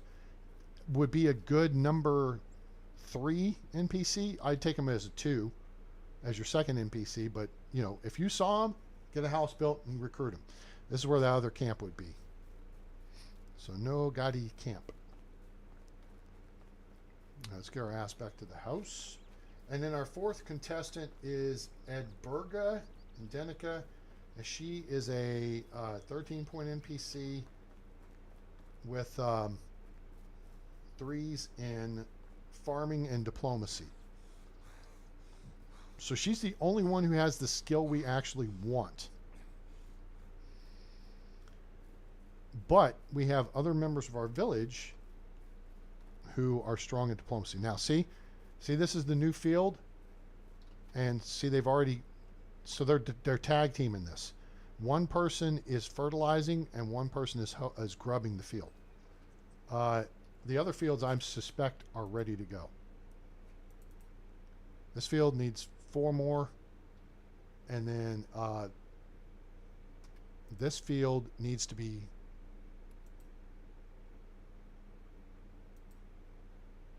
oat. Okay, that's got to be planted. And we have oat grain in here, so that's fine. Gosh, everyone waking up? Everyone waking up early? What's going on? 6:30? Okay. It happens.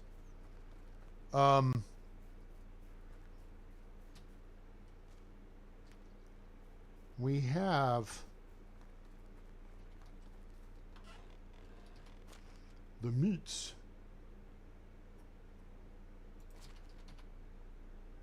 We have a lot of crap we're carrying here still. That's okay.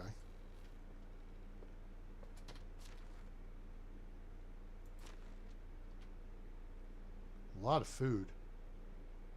We may hold that. Fishing spear 100%, we'll hold that. Leather, we'll hold that. And drop the meat off. Drop the meat.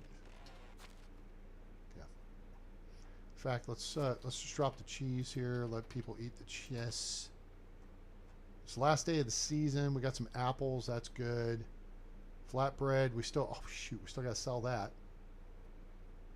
The meat, onions. We can eat that. Roasted meat. Yeah, that's plenty. Let's drop this off. We're starting to prep for next season, and so we're on the 3rd day of the season.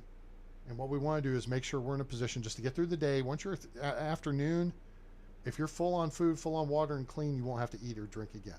Just take it until you get to midnight and all that. See, right now we're dirty.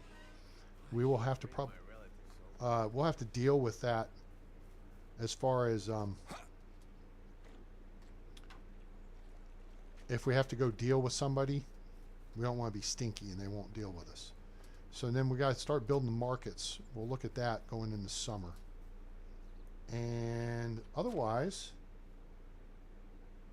let's take a quick look and see if we caught up on our firewood situation here. 235 is our daily demand. We're making 215 a day. Or we have 215 in surplus right now. No, we have 215 in surplus. We're not making 215 a day. We're making more than that. Woodshed A is where we do our firewood production. 28.5 times 4 is what? 132? No. 115 maybe?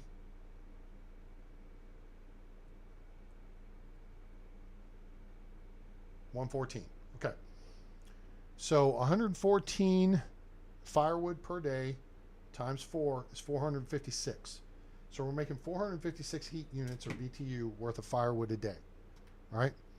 We're using 235. Do you see how that math just worked? Take this number here. This is your daily demand divided by 5. That's how many firewood you need per day to meet that demand. Divide that by 4. That's how many logs you need to process per day to meet that demand. So then you just make that, set that up in your woodshed. This lady in this woodshed, she makes planks.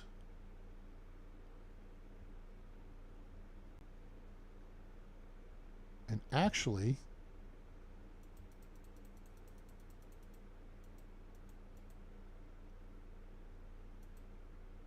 okay, so that'll make 32 planks per day. A simple small house requires 24 planks, so 32 per day. We're making some buckets and wooden vials. Those require planks. So this will be fine. Now this will give us a little bit of a positive because our other guy is basically 1 for 1.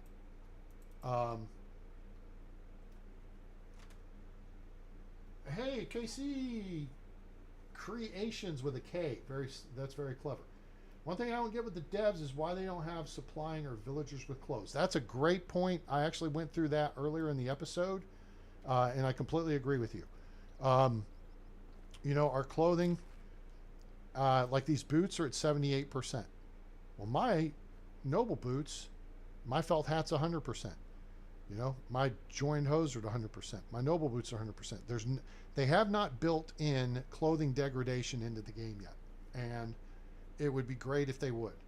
Because obviously clothing degrades because you find stuff that the simple large backpack's 100%, my tunic's 100%, but the boots I found, less than 100%. Right? So again, my position on clothing is it needs to be factored into the game. I don't know if I would necessarily, we could complicate this and say, okay, if you're a lumberjack, that's going to probably wear on your clothing more than a seamstress, right? Does that make sense? Depending on what your job is, the more you're running around, the more you sweat, the dirtier your clothes get, the more they have to be washed. That's going to increase the degradation. Okay? If you want to go that route, that may be a little bit complicated. So let's start simple. Let's say your clothing degrades 5% per season. You could almost go 10%. Okay? So over the course of a year, that would be 40% degradation.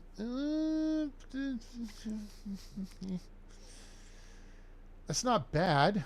You could go 12 and a half. That would be, that'd be 50% a year. We don't know. Yeah, it would.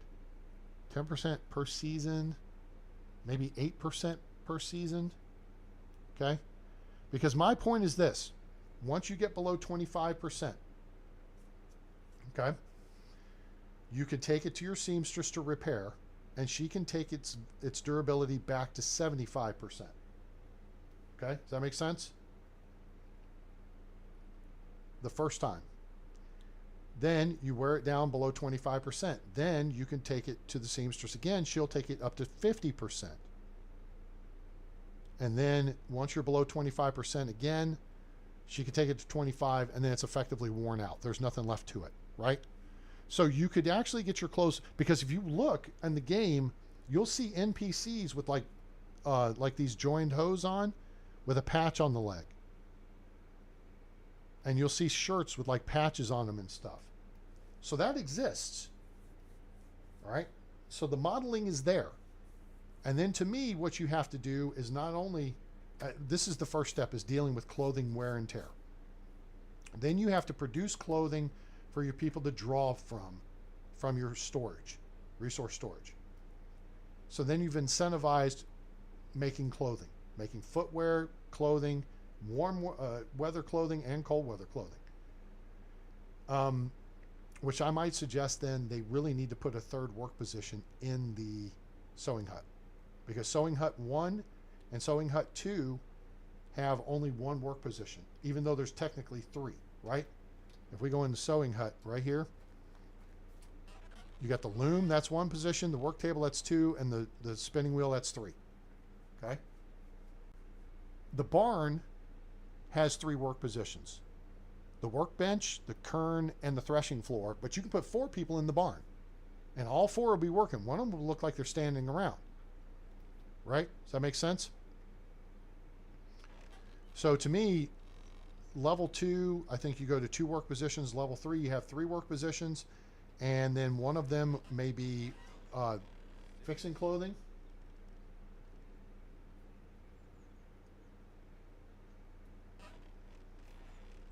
Yeah, I mean, you've got the washing station, right? So you could either set up a washing station down by the river, and then, you know, the people have, you can build clotheslines out back of their houses. So yeah, 10% degradation per season. Say clothing will last you 2.5 years. I definitely belong here. Maybe certain things last longer, certain things last, you know, less time. All right. So there's some options for that. Your villagers need to be able to purchase it. And No worries. I'll wait. let's do this. Let's hit that. And then let's go to photo mode. Hit C. So we're having a little meeting here. But yeah, that's what I think. And then your villagers need to, you know, then they can buy clothing in the market or get it out of resource storage.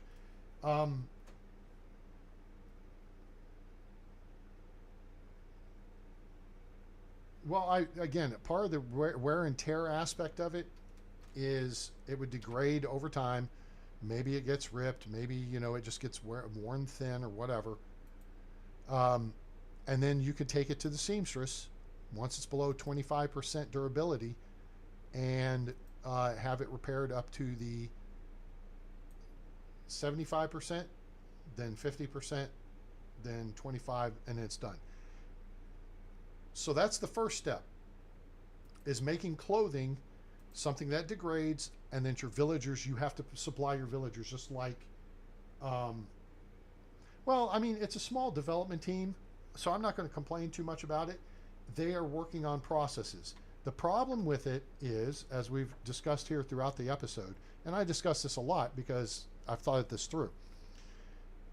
Food has no relation to happiness, and I would break food down into 4 categories, put the cauldrons back in people's homes, and so what then it would put you in a position to provide more variety of food.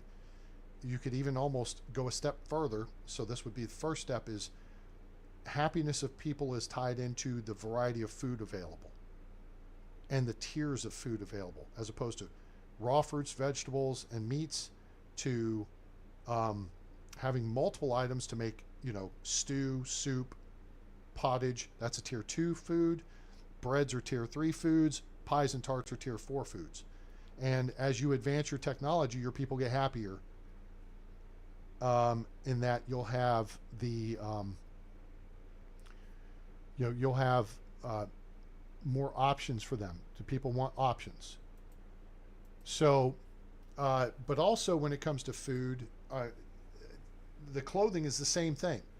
We need to have the clothing degrade, but then you also tie it into villager happiness.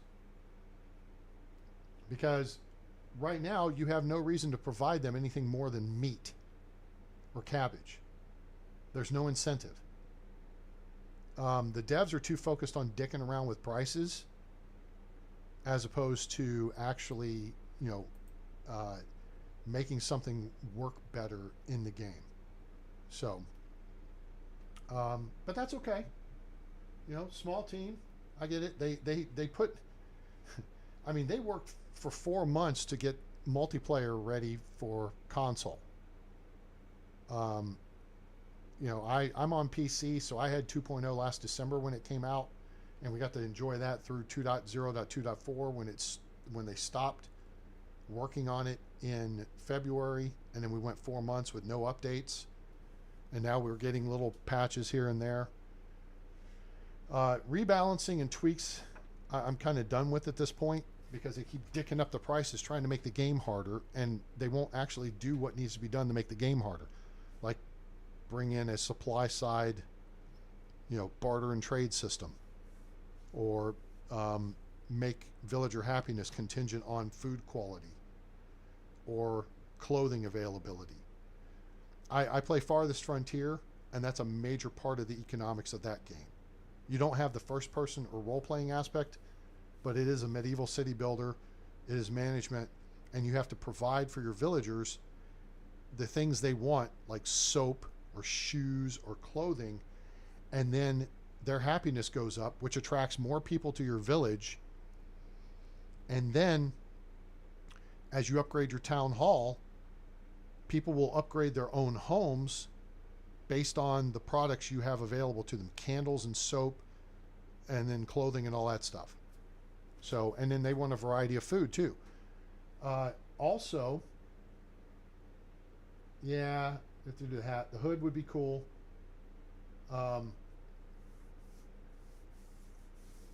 Also, the other thing that Farthest Frontier has that this game doesn't have, and I've heard people make the argument, well, this game's supposed to be just kind of chill. This game can be chill simply by doing this. Settings. No, actually, customize gameplay. Events. Turn events off. Unlimited HP, unlimited stamina, boom. Turn poisoning off. Turn temperature off. Put fast crafting and fast building on. Okay? Stop items from spoiling. Turn off bandits. Then the game's chill. Animals HP. Damage down to nothing. Right? You can make the game as easy as you want based on these settings. You can make it as hard as you want by jacking the taxes up or, you know, whatever you want to do. So I don't buy that argument that people say, well, it's just a chill game. Well, okay, but you can make it a more realistic game and people can turn off the things they don't want. You know what I'm saying? Casey, are you in Casey? Casey and the Sunshine Band? I'm down here in Big D, so I think we're on the same page there. I think we're on the same page. So, guys, I appreciate you being here. Casey, please give us a like, share, and subscribe, and come around and see us another time. I will probably live stream again tomorrow night. It'll be a Taco Tuesday. Enjoyed the chit chat here. Caught me at the very end, but thanks for stopping by. Appreciate you coming by the channel, and hope to see you again. So, everyone, like, share, and subscribe. Turn on that bell icon so you know when we go live or upload a video. Join us on X, formerly known as Twitter, and Discord. You can keep up with the latest and greatest stuff I put on X. I also usually put the first announcement out about an upcoming live stream because I know it's going to get out to you. Yeah, I understand. I'm not sure how I feel about this whole armor and shields and Willy Foo stuff coming up. Because then you're taking the game more towards a combat state. I have thoughts on that as well. I would rather get the economic side of the game better first. Like, can we have string and rope in the game? What's the new game that just came out a few months ago? I got Manor Lords instead of it begins with a B, I think. I've forgotten the name of it. Anyway, they have rope and string in that game. So you get flax. That allows you to make string. When you make string, you can make rope. And then you can use that rope to make things. And that makes a lot of sense to me. That seems like a piece of kit that is sorely missing in this game. But anyway, I don't want to be too critical, but I do have a lot of ideas. I express those here on the stream. And, oh, you're in Australia. All right. I should have realized that from your opening. So it's early in the morning right there. G'day. Yeah, should have caught that. I did catch it, actually. I just forgot. But, all right. G'day, mate. And appreciate you stopping in. Hope we'll see you again sometime soon. What time is it over there right now? About 8 or 9, 9:30, 10:30 in the morning?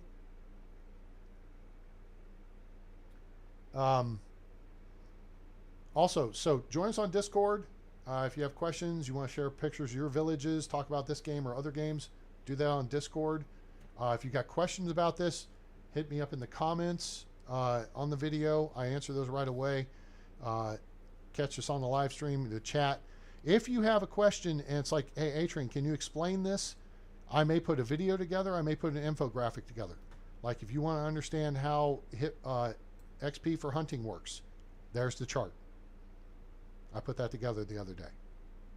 If you want to know where to go if you're starting out the game, here's the looting map. I put that together. We run that all the time. If you're doing it on the Oxbow, here's the Oxbow map. I couldn't find the original for this. I was going to adjust it because the iron cudgel's no longer at Site 1 and Site 2. They've taken the copper axe and made a bronze axe. So that's the kind of stuff we do here on the channel. All right. I've even made short videos. How to recruit people, how to get people to work. I need to make a short video in that regard because of the new changes with the seasonal scheduling. But, hey, everyone, if you feel so inclined, we greatly appreciate your support with a like, with a subscribe. And if you want to make a financial donation to support the channel, our PayPal address, along with Discord and extra down in the description below. So jump on board the A-Team there, and we appreciate you being part of the show. I hope you have a great day, night, evening, morning, wherever you are on planet Earth or beyond. Even if you're in Australia, g'day. I'm A-Train. It's over. And I'm out.